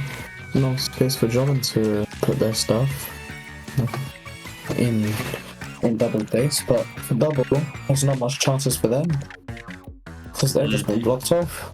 You could be seeing passes, we could see resignations, who knows? Absolutely. DblCookies, very few opportunities to pierce through, maybe get onto the unpainted side of Ljovynn's base. Seems kind of hard at this point. Like you said, we might be seeing a resignation, just given how much of a turf difference there is and how little space DblCookies has to play. That power climb has given just one last chance if they have the Splat Bomb or Small Fry. So just set up a golden combo with 3 special points. Absolutely. Although in situations like this, you're really limited by what cards you're able to draw.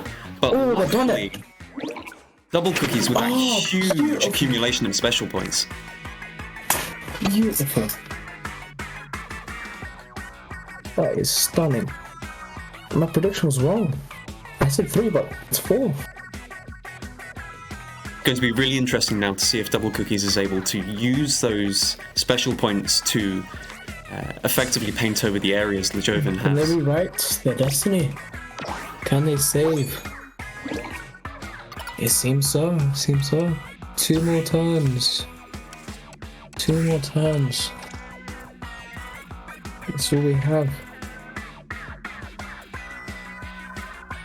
Ljovynn just trying to get into a good position here to get maximum value out of that Tenta Missiles card that they have on their final turn.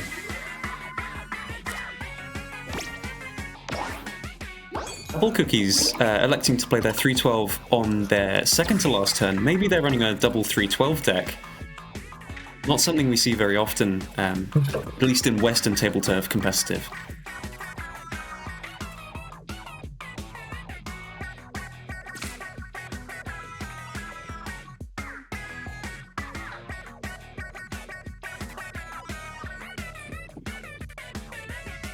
A lot of suspense right now. Oh, I do look super chump. Let's see. Is Chumper gonna save them? Oh, not enough. Not quite. Ljovynn with that really good Tenta Missiles placement on the final turn, taking it to round 3. Interesting to see what stage DblCookies is going to pick here. Double has decided to go with Riverdrift. I haven't seen a Riverdrift plays, sadly, but it should be fun to see. And this does decide the set. Does decide who goes to the West Finals. Ljovynn here again with this really interesting diagonal deck. Captain opening there from DblCookies with the upgraded cosmetics on that card. They must clearly really like it. Now, Squid Beacon does seem like they're just trying to place it or defend strongly. But they have locked themselves out with that since Kelly, perfect diagonal card for that. So they need a special to cut through into the aim for. Ooh, I'm seeing a really good setup here with the Ink Brush and the Ink Brush Nouveau. Pierce right through that captain setup right there. Is Ljovynn going to go for it? Is DblCookies going to see it? This might be a really interesting match. Oh my, I didn't know that. Ooh, that was a beautiful defensive play though. I don't think it's going to be enough though. May have been intent. Brush there with the diagonal. Beautiful defensive play. Yeah. Yeah, Ink Brush isn't the best for that. Brush slightly not the right shape to get through that bit with the. I was thinking like they're just gonna have to backtrack into their heads. Yeah, absolutely. DblCookies managing to close that avenue of attack off, and Ljovynn isn't going to be able to get round to the back.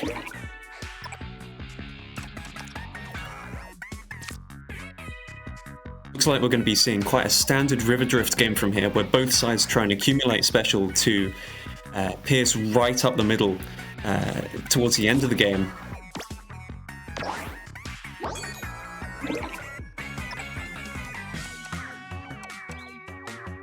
DblCookies setting up that big defensive structure with all of the special points there. Looks like Ljovynn's going to have to go up the left-hand side with their specials towards the end of the game, unless DblCookies plays another small card on the left-hand side in the middle.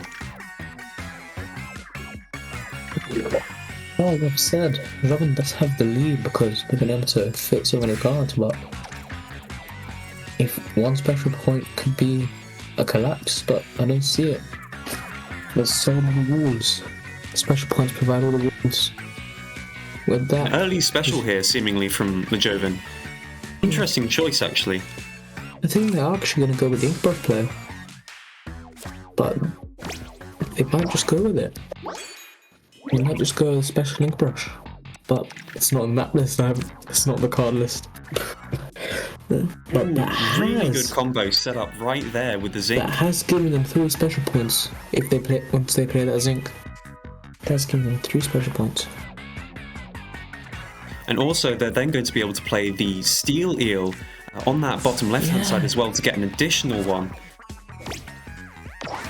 Yeah, this is beautiful. This is beautiful to see.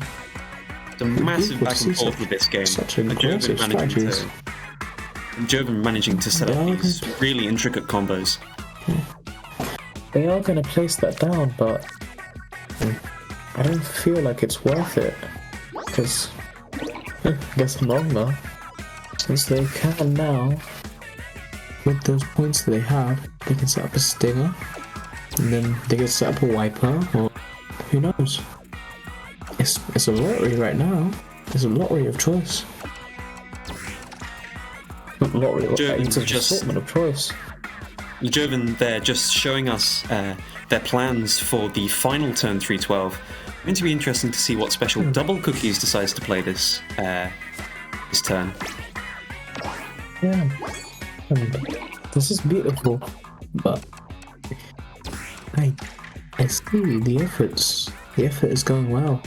We may just see a last minute. We may just see Ljovynn go through to his finals. From there, we may just see great winners, great grand finals too. Even with the jumper placement there, I don't think it's going to be enough. The Ljovynn's points lead from the beginning, and with their perfect placement, yeah, quite a big win there for Ljovynn, winning the round. I mean, the defensive placement did keep them there. Probably may have locked them out for going further beyond, but they did not need that. They just need hope. And what hope did they have? And obviously the best cards to fit in the placements. Ljovynn going through to fight Showers in losers round 8. I think that's going to be a really interesting match there. Showers with historically the much more defensive plays, and Ljovynn with that double ink brush setup. Going to be really interesting to see how those styles of play interact with each other. I think we're in for a really good set there.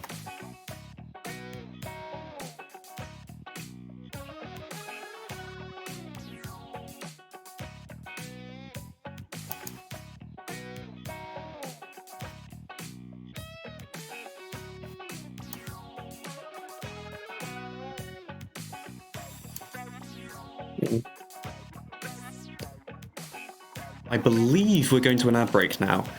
Not too sure. But we'll see you back again soon with more Tableturf in Losers Round 8. Now we'll work for more sponsors, I guess.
Welcome to Losers Round 8, Showers versus Ljovynn. Starting with Double Gemini. Sort of Originally, in the early days of Tableturf, this was a map that people intentionally counterpicked against Showers. But since then, Showers has put a lot of effort into refining their play on this map. So it's going to be interesting to see how Showers does against Ljovynn here. This seems to be a great development of the skill, so this is just equal footing. Champion versus champion.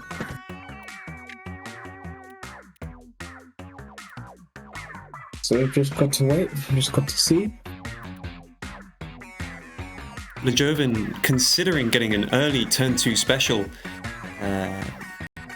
Going to be really opening up that right-hand side if they do that, though.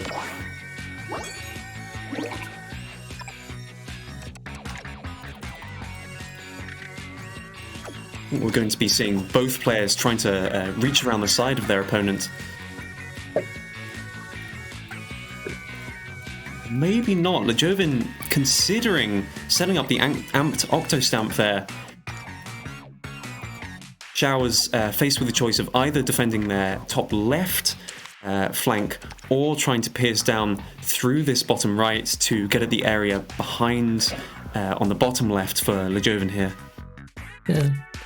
You can just see that Jovin's just going to prevent the base entry, but I feel like Showers is just going to go ahead and just disregard that. My stream is going through a bit of delay though, so I'm just going to solve that quickly.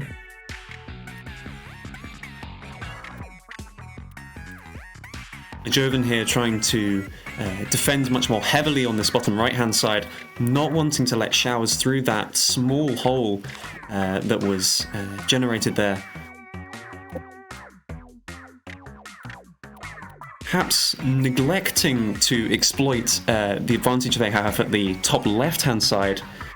Going to be interesting to see what Showers' priorities are.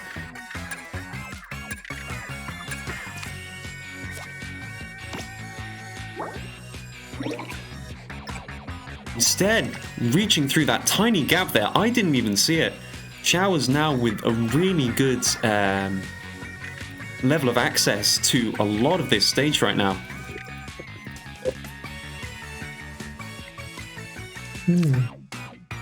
Kraken is going to be placed, but that still does not prevent Showers from taking a chance, as has been seen. But that does Big activate overlay Ljovynn special.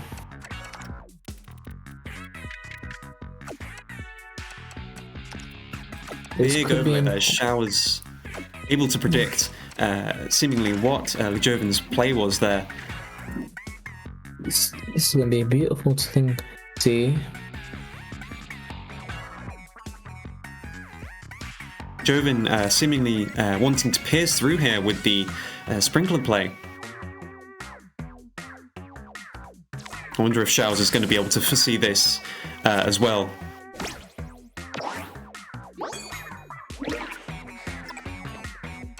Walking off the back of the stage there with the captain separating those two sides. Showers now with the lead in terms of tiles available.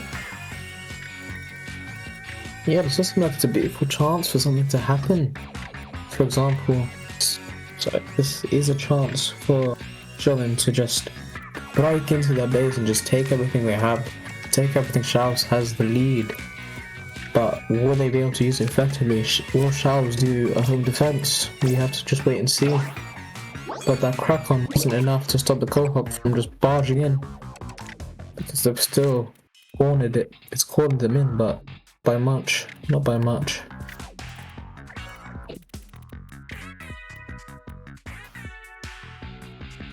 I've been told I'm having some problems with my microphone. I apologize for that. I will try and see if I can fix that soon. But in the meantime, Ljovynn with the slight lead in terms of special points here, looking to further improve that seemingly with this Tentatech play here. We've just reached a point where it's the last turn before Diomedes now never plays, and it's just going to be a race for special points. Absolutely. Really close also in terms of the number of tiles, 73 to 70.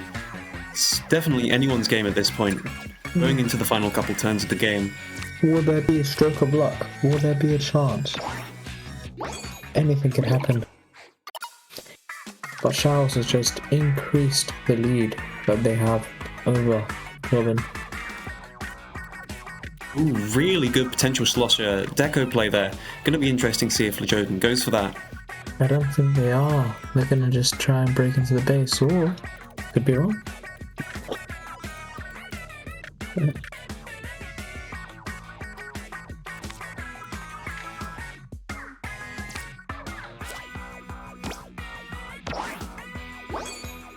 Interesting angle shooter play there. Shower's actually charging one of Ljovynn's specials for them.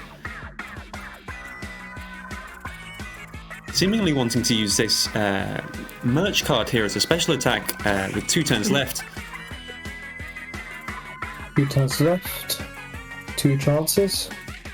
This could be the choke point. This could be the chance point. We will just have to wait, just have to see what Ljovynn does, what they do, and we'll decide what goes on beyond this. What will be counterpicked by Showers, what can be counterpicked by Ljovynn. That's all that matters that's all that matters right now. Winners and losers of this game. Because that's what sets the momentum for the rest. Going into the final turn here, Showers with a really big lead. Even if Ljovynn manages to get a perfect Ultra Stamp placement, I'm not sure it's going to be enough.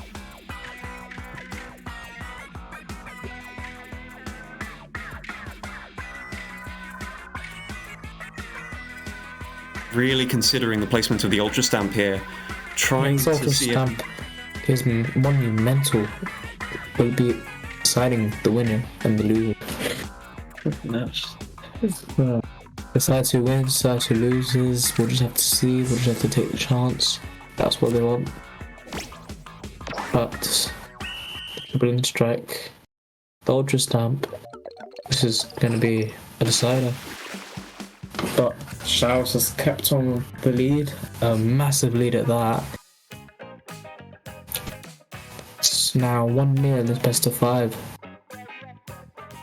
It's going to be interesting to see what Showers decides to counterpick. I think we're going to... Oh, sorry. Ljovynn decides to counterpick. I think we're going to be going to Main Street here.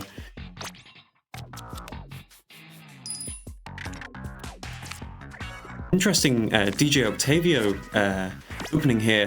Not a card you see very often, actually. Going to be interesting to see how Ljovynn's deck interacts with that, whether or not they're going to be going more aggressive or seemingly, as they're showing here, more defensive.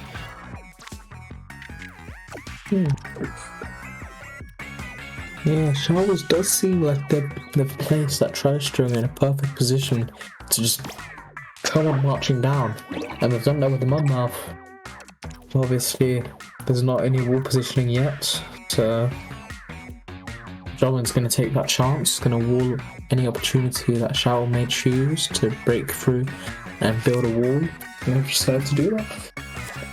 That's they're punished. Ljovynn reaching up that right-hand side, going to be interesting to see if they're able to make a play off of that. It does seem like what they're going to do is just keep on going there. They're going to do like a sort of U shape and trying to do that. But that being up, that's when if Showers does nothing. They just pass every single time. They're not going to do that. So we'll just have to see.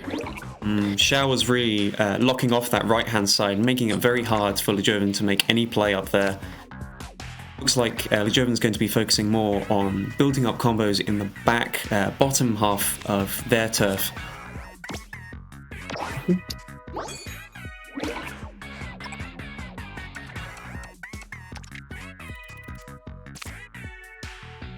Oh, with the reach around with this steel eel. Oh my goodness, this is... Showers, even with the overlay there, Ljovynn has broken through, able to get a really good hold on that area. 3-point lead is all that determines.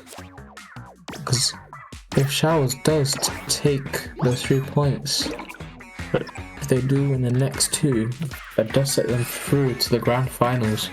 And they may just be able to get that double sentry badge. But there's so many roadworks ahead, so many hoops to jump through. As Showers is attempting to block off the cards played by Ljovynn here, they're also neglecting to build up their own special, quite low special amounts for this stage of the game for both players. Showers managing to finish off that Mudmouth combo there, setting them slightly in the lead for special charge, even as the amount of tiles that each player has is still in the balance. It looks like it's going to be a really close game, this one.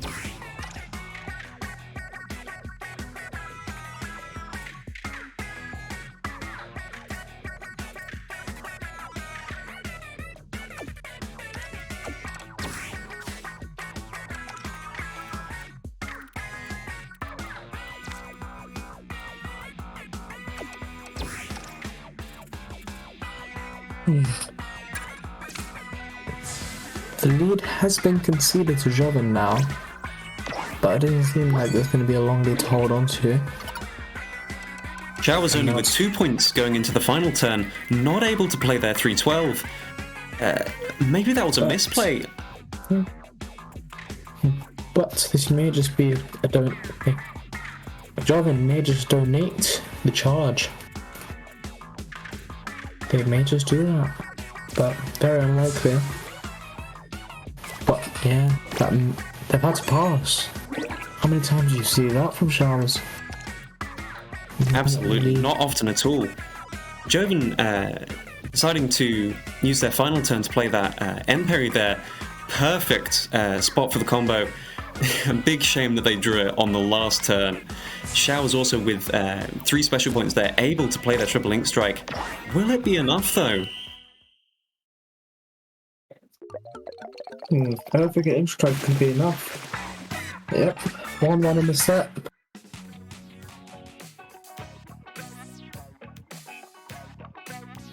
Yeah, Showers really not able to recover from having to pass that turn.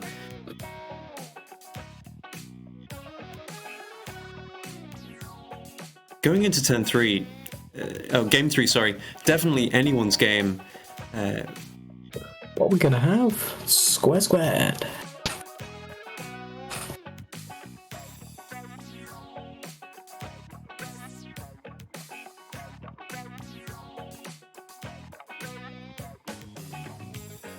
Given that Squared is a stage where there aren't any natural choke points where people are playing cards really close to each other, it's going to be interesting to see how the more defensive style of Showers compares to Ljovynn's double ink brush deck, which I think they might be running here. Or maybe not, actually. The double ink brush deck does seem pretty strong on Square, but doesn't seem like it's the best option to have if we've just seen the same plays. Showers does run a generalist deck, so they may just be using the deck that he used previously. Double mouth opening, not something you see very often.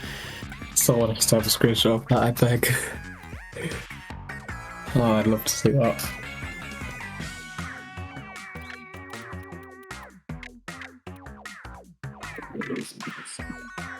Ljovynn hoping to try and set up a wall here to stop Showers getting into certain parts of the stage.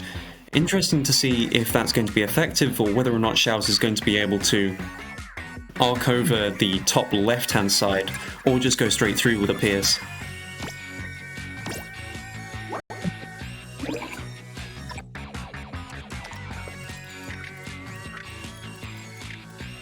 Piercing through with that tri-stringer there. Able to get to all parts of the map at the moment. Ljovynn considering where to put the splash shot here.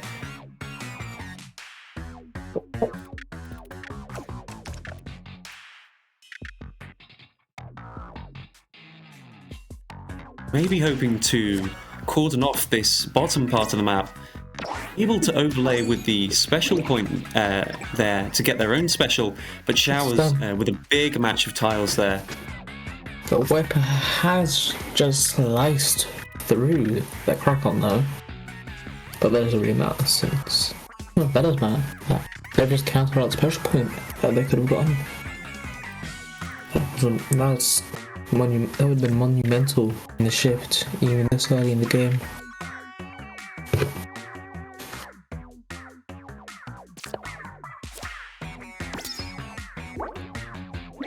Big clash right there. Lots of great tiles on the board now.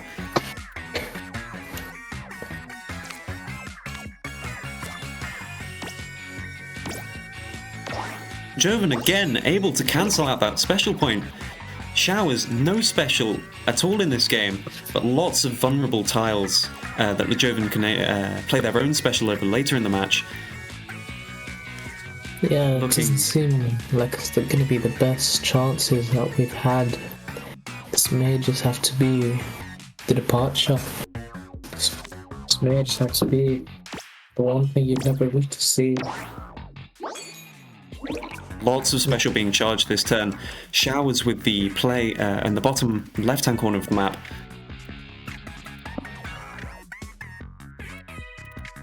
turf all over the place right now. No real sense of a front line or back line or divide between the two sides. It's just a huge mix, huge melting pot. Both players seemingly playing at the same part of the map each turn. They're really in sync with what the other player's thinking, trying to counter that.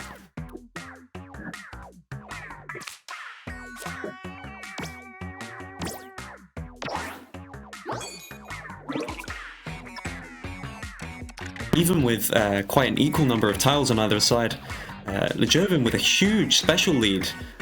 Not sure Shaos is going to be able to get back in terms of the number of special points unless they're able to set up some really big combo with 4 turns left in the game. It does seem like it's all but over for Showers in this game, but it could be what you know, could be the chance.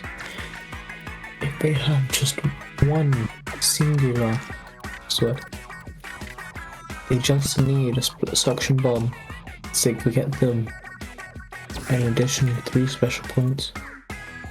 They just need that. Definitely haven't seen that. Yeah, you're right. Showers hoping to draw this suction bomb there. They've done it. Yeah, back in the race. 6 special points with 2 turns left. They're going to press down an ink strike. I can't see anything else. They might just pull off an ink strike. Ljovynn here running the double 312 deck. Interesting choice, actually. They're definitely going to be able to play both cards, but I'm interested to see whether or not they're going to get a good amount of value from both of them.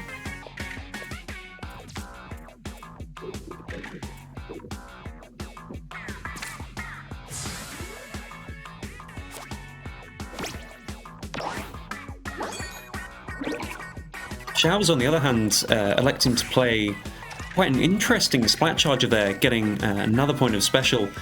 Yeah, while Ljovynn on this final turn able to use the Ultra Step to great effect. Not sure that's going to be enough. That's definitely not enough. Yeah, absolutely. Showers with just too big, just too much of a trailing behind there going into the final turn, not able to turn it around, and it's 2-1 to Ljovynn going into match 4.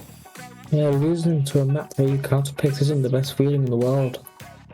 It's not the best feeling in the world. I've had that a bunch of times. But we'll just have to see what happens now.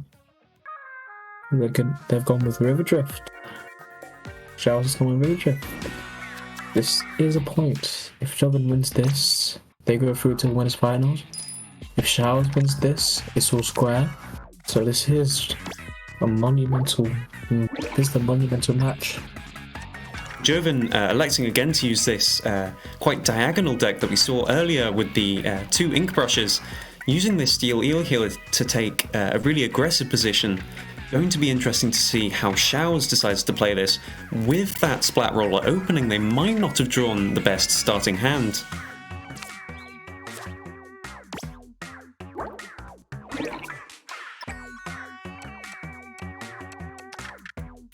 Showers very carefully making sure to draw a complete line in the front line there, quite far back. Ljovynn's going to be able to get quite far up into this middle area. That ink brush has given them, that ink brush in Ljovynn has given them marks in running this. They will likely go for that. They could put that up with a 10 stack in future. Absolutely. 10 stack card. Showers setting up that Mudmouth there, likely for the combo later. Not really any chance of Ljovynn disrupting that. I think here, maybe we're going to see the same combo we saw earlier, but we've got all those special points.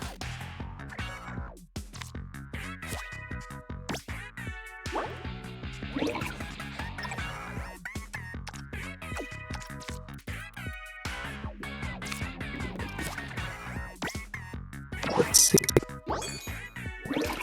Interesting placement of the L3 there, charging both Ljovynn's special and Showers at the same time.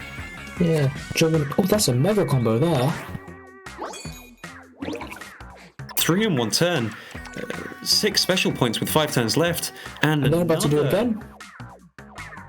Oh my god, that in 2 turns. They've got 4 special points. Definitely looks like River Drift is one of Ljovynn's favourite maps here. Yeah.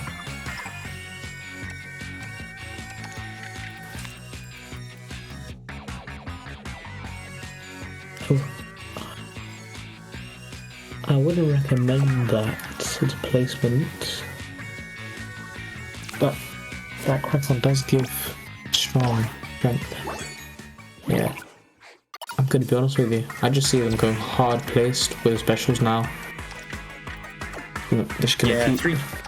3 turns left, but Ljovynn's got the ability to just play specials all over the place, getting a special point back with that Splatana wiper placement there as well. Yeah. What are we gonna see?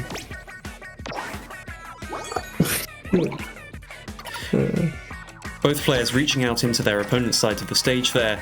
That wiper did give them the chance to place down the stamp though. Just like in the real game.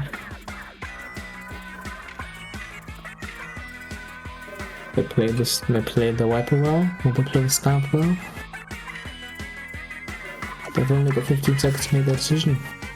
But they've gone with Beacon, I think. Maybe with Beacon. That does give them another special point back.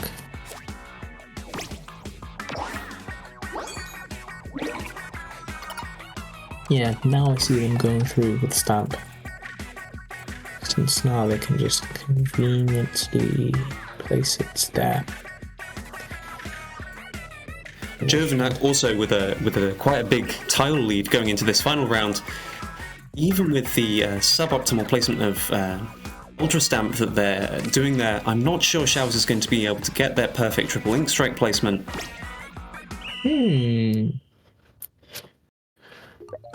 I think we're going to see Ljovynn marching through. Yep, Ljovynn is through to the grand final. Showers knocked out of the losers bracket here. Quite a big upset, Showers being one of the top players in the Western scene. Yeah.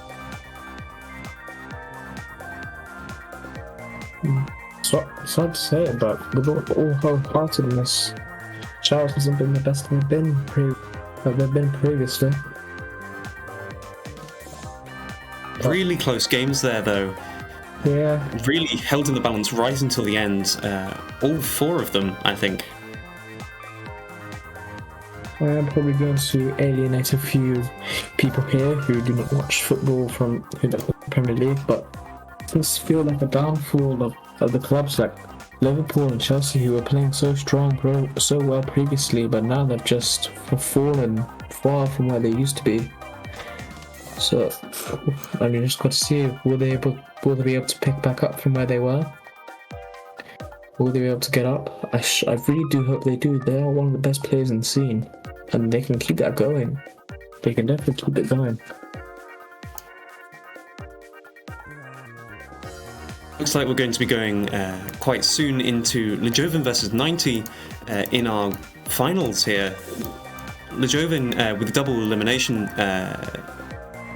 style, going to have to win this first best of 5 and then the second as well.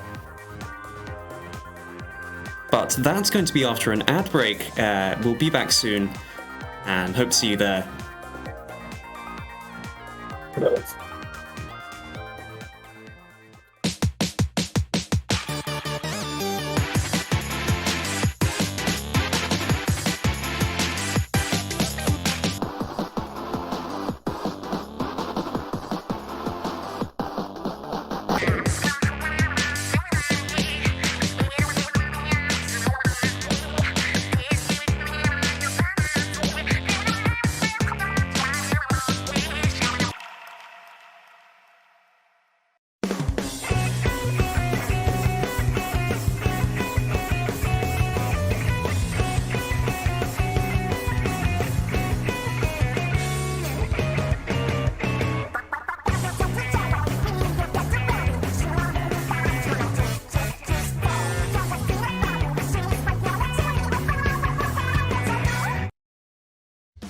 Splatoon Stronghold, a stronghold for competitive Splatoon, providing resources to long-timers and newcomers alike.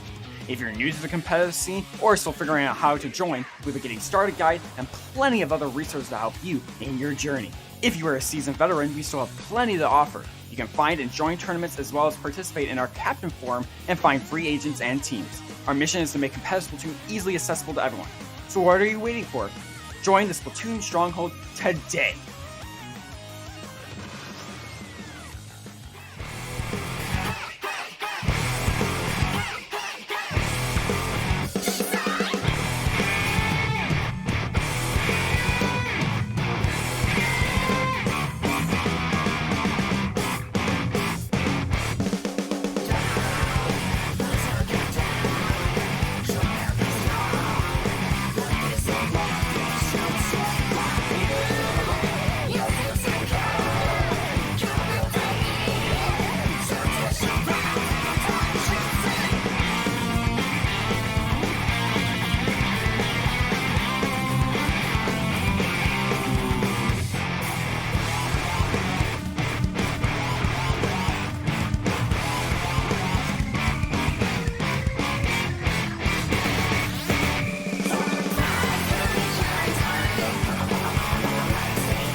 Welcome to the Grand Finals.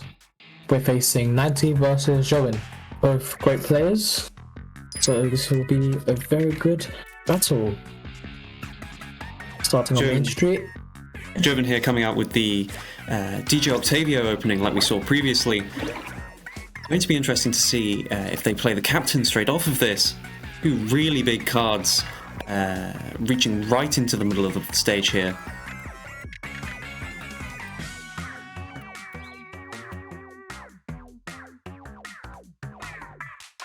More defensive placing here, less likely for 90 to be able to pierce through that, get to the back of the stage.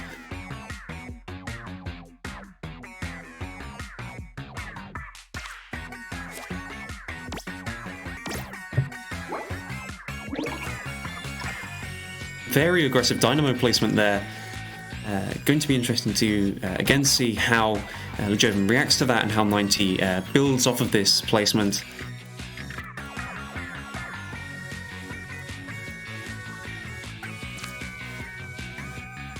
Quite the aggressive Octa Hopper placement there.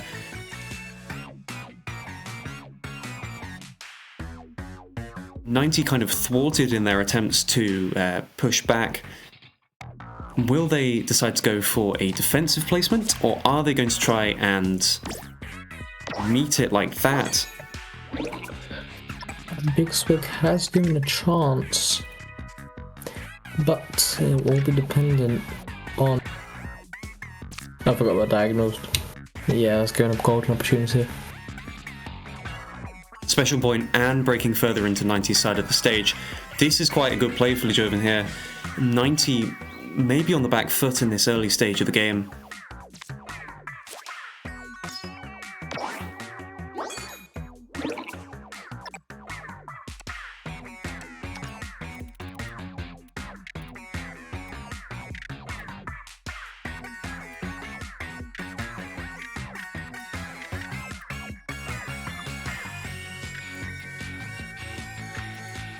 Ljovynn considering their options with this placement of the Rapid Blaster Deco here, looking to be in a position where they're able to reach around the top of this side, deny space for 90 to build up combos in the sort of spawn area, if it were.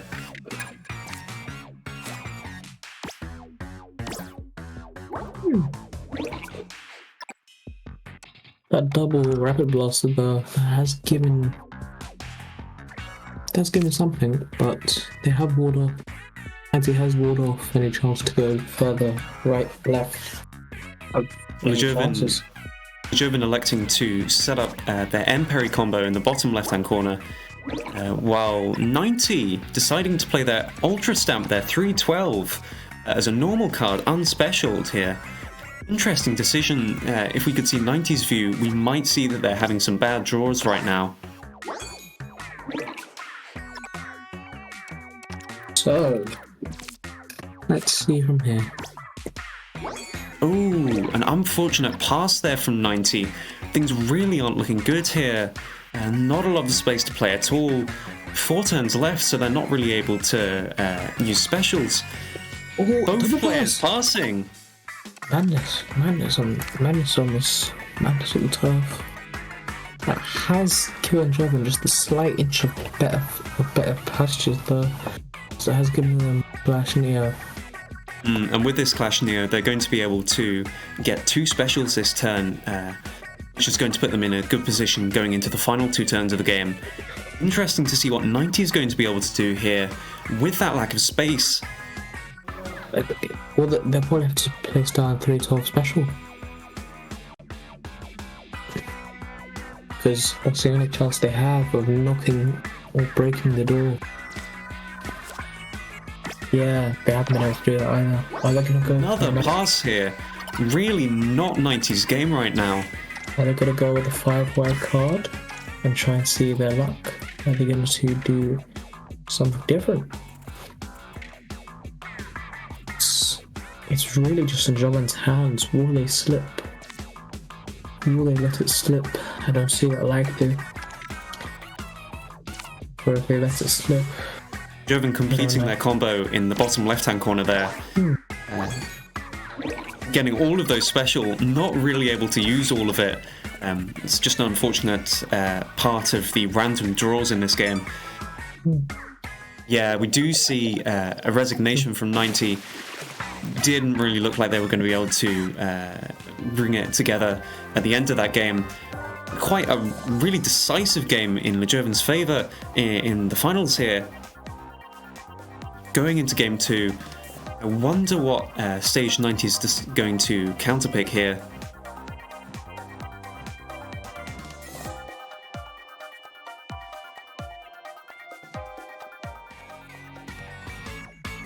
Looks like we're going to be going on to square squared.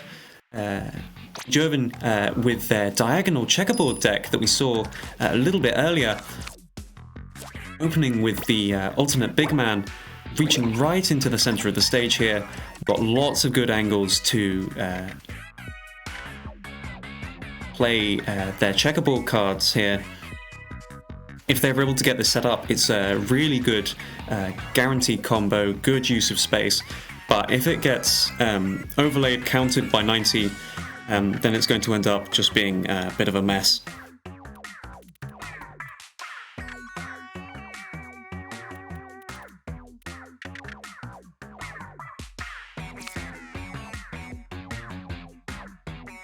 Like 90 considering their actions here. 4 seconds left. Dynamo in the top left-hand corner, even as the checkerboard spike goes down there.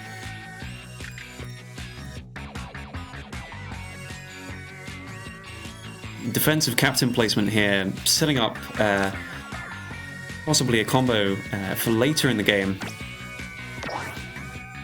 Ooh, good combo there from 90, getting 2 special points early on.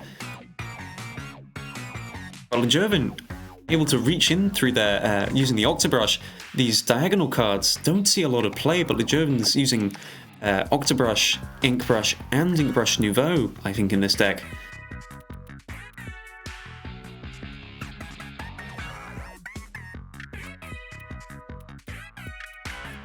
Really unusual choice of cards here. I don't know of any other top-level competitive player who likes to use all of these diagonal cards like this. But Agnes have provided them all these wins and victories though, so Absolutely. could see that in many decks now. Ljovynn has just bolstered up the positioning of where these diagonals should go, not just in their games, but in the overall meta.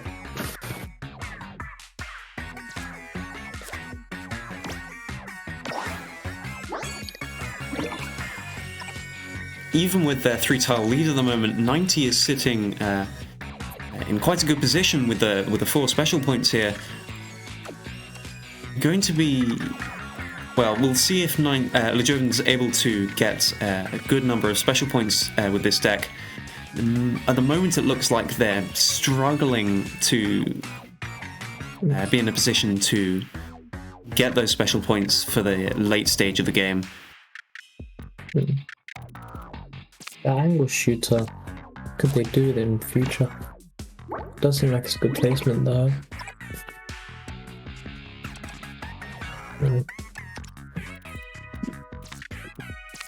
Where could they place? Oh, good placement, Squid Beacon.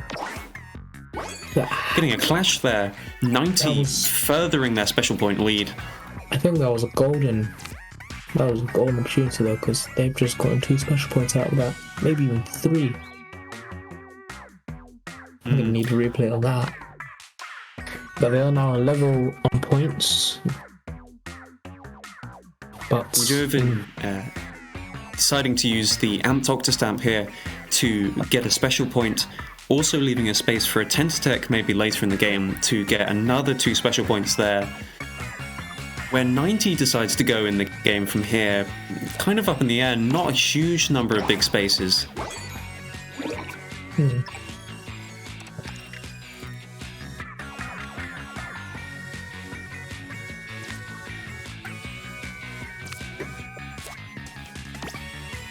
So, what could happen now? Because it does just seem like Ljovynn is just bashing it through. Because... Storm here, a bit of an unusual 312 choice. Don't see it very often, but it does look like the ideal size and shape for the situation presented here. Yeah, Storm is a great card on square maps, like going to... Obviously there's only like 2 of them, but if we count sadly box seats, which I don't think anyone would play intently. I'm not really sure box seats is enough of a you'd never use common stage. Yeah, let's not count that, but it's great for maps that have a square middle, so you can include your X marks, you can include a lot of maps. Inkstorm is a great deck, a great special to have, but it's not that predicted either, because you've obviously got your missiles, your triple ink strikes. Those will be predicted these days, but if you play a bit more lesser known ones, you're more likely to be able to break through, get as many points, and leave. We'll keep on going from there. Usual placement of the sprinkler here by Ljovynn. Deciding to put it there instead of the Tentatek spot that they could have done on the bottom left-hand side, or bottom right, sorry. Final turn here, deciding to use the ink brush, while 90 is almost certainly going to be able to use 312 in the middle here. 6-point lead for Ljovynn at the moment. Ljovynn could be walking through with the badge, but obviously if 90 does lose, they do have the chance of a reset. 90 with that final triple ink strike placement. 1-1 here. Going into game 3, definitely anyone's set at this point in time. Both players with a wide range of different decks available to them.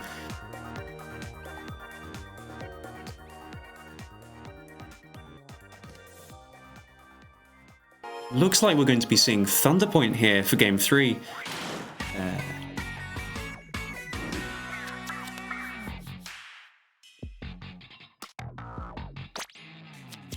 Ljovynn seemingly bringing out a new deck for this stage with the different card backs.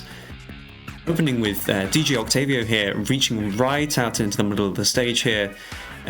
Good opening, lots of space, tiles put down by that card.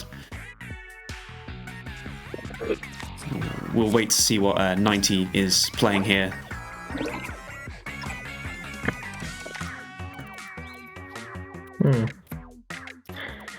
Thunderpoint, not really seeing that much these days in comparison to River Drift, but I'd argue that it's just a tad little bit better because it's much more compact, so much more fun. We do see a lot more clashes on this map, especially turn 2. Turn 2 on Thunderpoint, definitely the most important. With this scallop placement here, whether or not 90 is going to be able to pierce through this card that Ljovynn's putting down, whether or not Ljovynn's going to be in a good position because of it.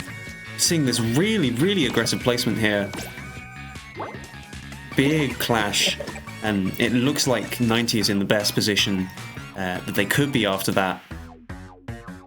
Blocking off that top left-hand side that Ljovynn was seemingly want to go through. And Ljovynn now a little bit on the back foot here, mounting a defense on this left-hand side of the stage.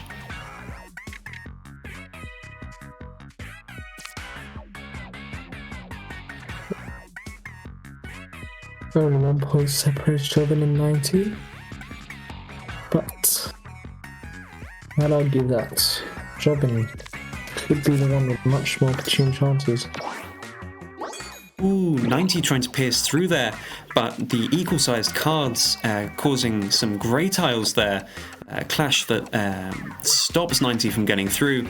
Ljovynn now in a much better position, possibly wanting to extend their reach over on the right-hand side with this auto bomb.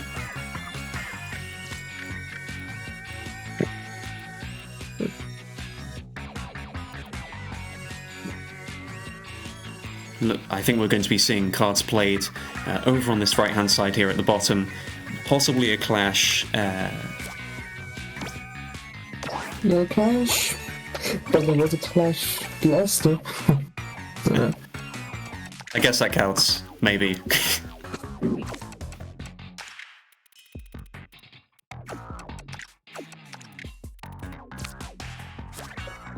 Ljovynn deciding to start setting up their combo in the bottom left-hand corner again. Really fond of the end parry card we've seen across all of their decks. It's quite consistent. Deciding now to start building up special with the Splatoon wiper in the corner here. I wonder what 90 is going to play given the situation.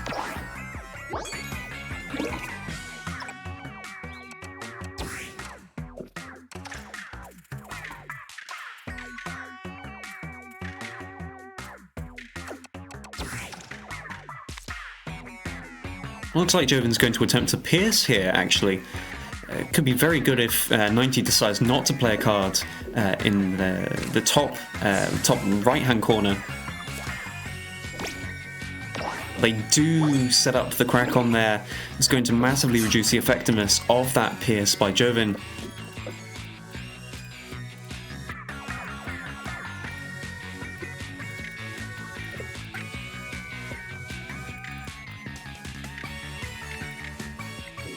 I think Ljovynn might be suffering from their card draws here at the moment. Not really able to do much with that combo they've set up on the bottom left.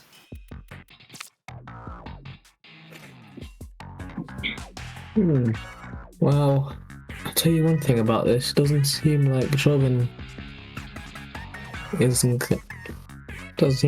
going to be strong, but it does seem like 90 is going to be able to take those chances. Getting the double special there at a big special lead, 5 points already at this stage.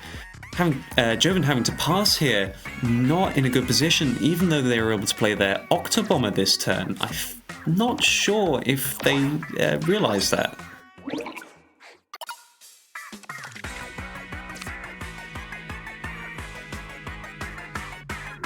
Looks like Ljovynn's leaving a big space open there in the bottom right-hand corner for their captain card. Might be drawing it a bit too late, actually.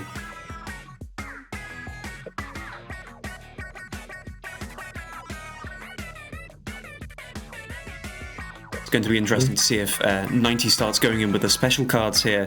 3 turns left to go, 6 special points. Haven't got a huge amount of space elsewhere on the map to play their cards.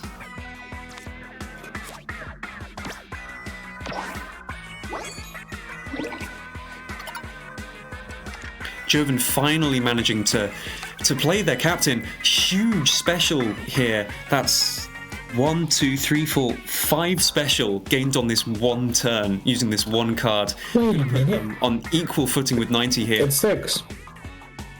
6? Nope, didn't see it. It is 5.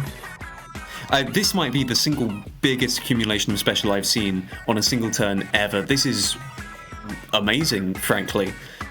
I wonder what 90 is going to play on this turn. They're probably going to special. Got a big tile lead at the moment.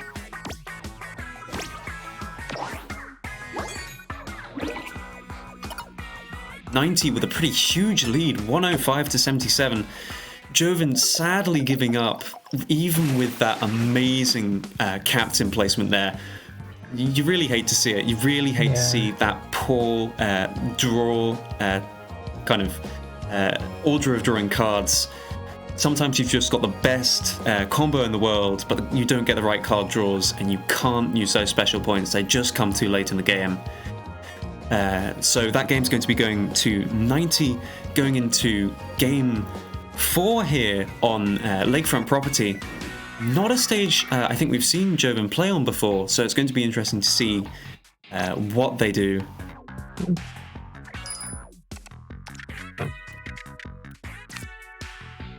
A classic captain opening here. It's a good start, gives you reach into both the left and right sides of the map. Relatively speaking, I think Krakon's a bit more of a defensive card to start off with. Ljovynn wasting no time here at all, reaching onto this right-hand side of the map with this stinger here. Wonder if 90 is going to be going over the top left, or whether or not they're going to be going and we're going to see a pierce here.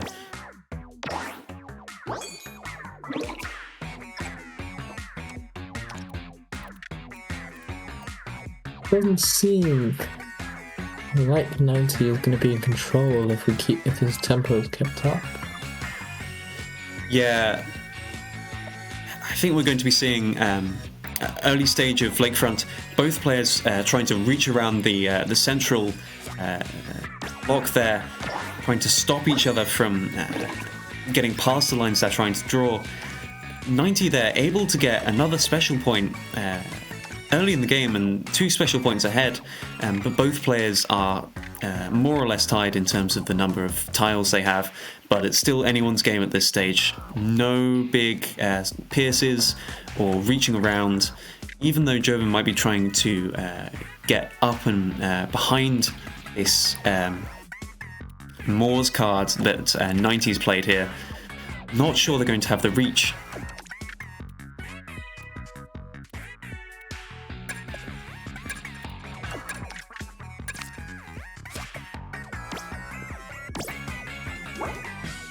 Ooh, both players electing to try and reach around onto their opponent's side of the map. Yeah. Ljovynn here looking to maybe play a bit more defensively now that 90's got a way to get onto that bottom level that they're keeping safe for their combos later. I think we're going to be seeing a turn where both players try and wall off their opponents from getting too far into the areas they've nicely prepared at the top and the very bottom.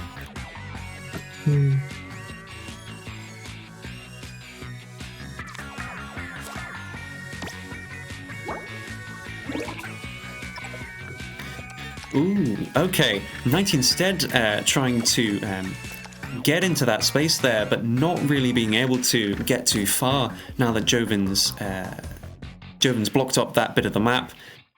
Ljovynn now using this teal eel to try and reach quite far in here. Wonder if 90 is going to be able to block this off effectively, or if we're going to be seeing a Pierce situation that puts 90 on the back foot.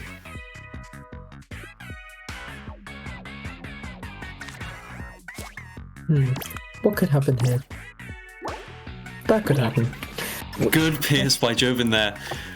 Yeah. Going to be interesting to see if they push this advantage. Looks like they are with the splat bomb there.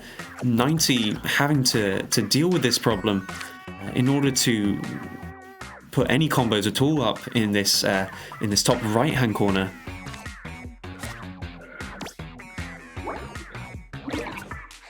Instead, deciding to ignore it with the little jug placement there, maybe wanting to set up a special point in that bottom right-hand corner so that they can guarantee some nice special plays late in the game.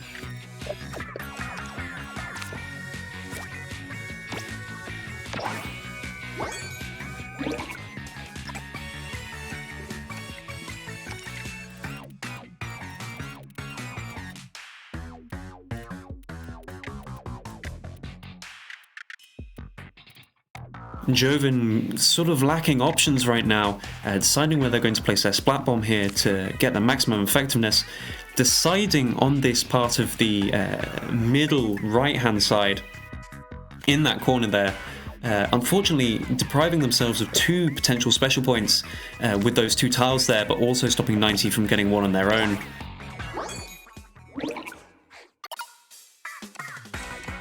Going into the final three turns, 90 at an advantage in both tiles and special points here. Ljovynn having to pass the cards. Wonder if 90 is going to have to do the same. Not a lot of space available to them. Oh, it's not great. Not great. Not great. Ljovynn here passing their in game 4. I believe that means that 90 is the winner of our Duel On tournament today. Yep, 90 is champion for this Duel On. Such a sad way to end it, though. Yeah, you don't really like seeing those conceded games right at the end. But regardless, it's been a really interesting set of games. Ljovynn pulling out some really innovative decks that you don't see too often, especially with that amazing captain combo that they played in the game on Thunderpoint that we saw. Unfortunate ends to a lot of these games, but it's really cool to see this type of play at the top level of Tableturf.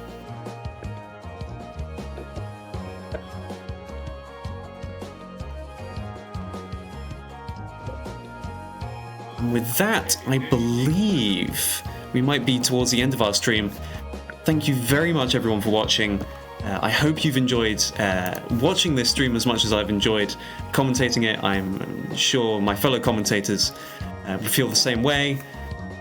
I have been Sir Nerdbird. You can find my Twitter at SirNerd2Bird, or I'm on the Tableturf TBS Discord server as a moderator there. I look forward to seeing all of you in future tournaments, and yeah. Well, my Twitter is Oxynote, pretty simple, and it's been fun to commentate. It's been fun to have just to see these great games, and hopefully there can be much more in future for everyone here to watch. I'm also on TBS. I'm not a moderator or anything. I'm just there, but I hope you all enjoyed it. And have a nice rest of the week for everyone here. For watching and helping out everyone.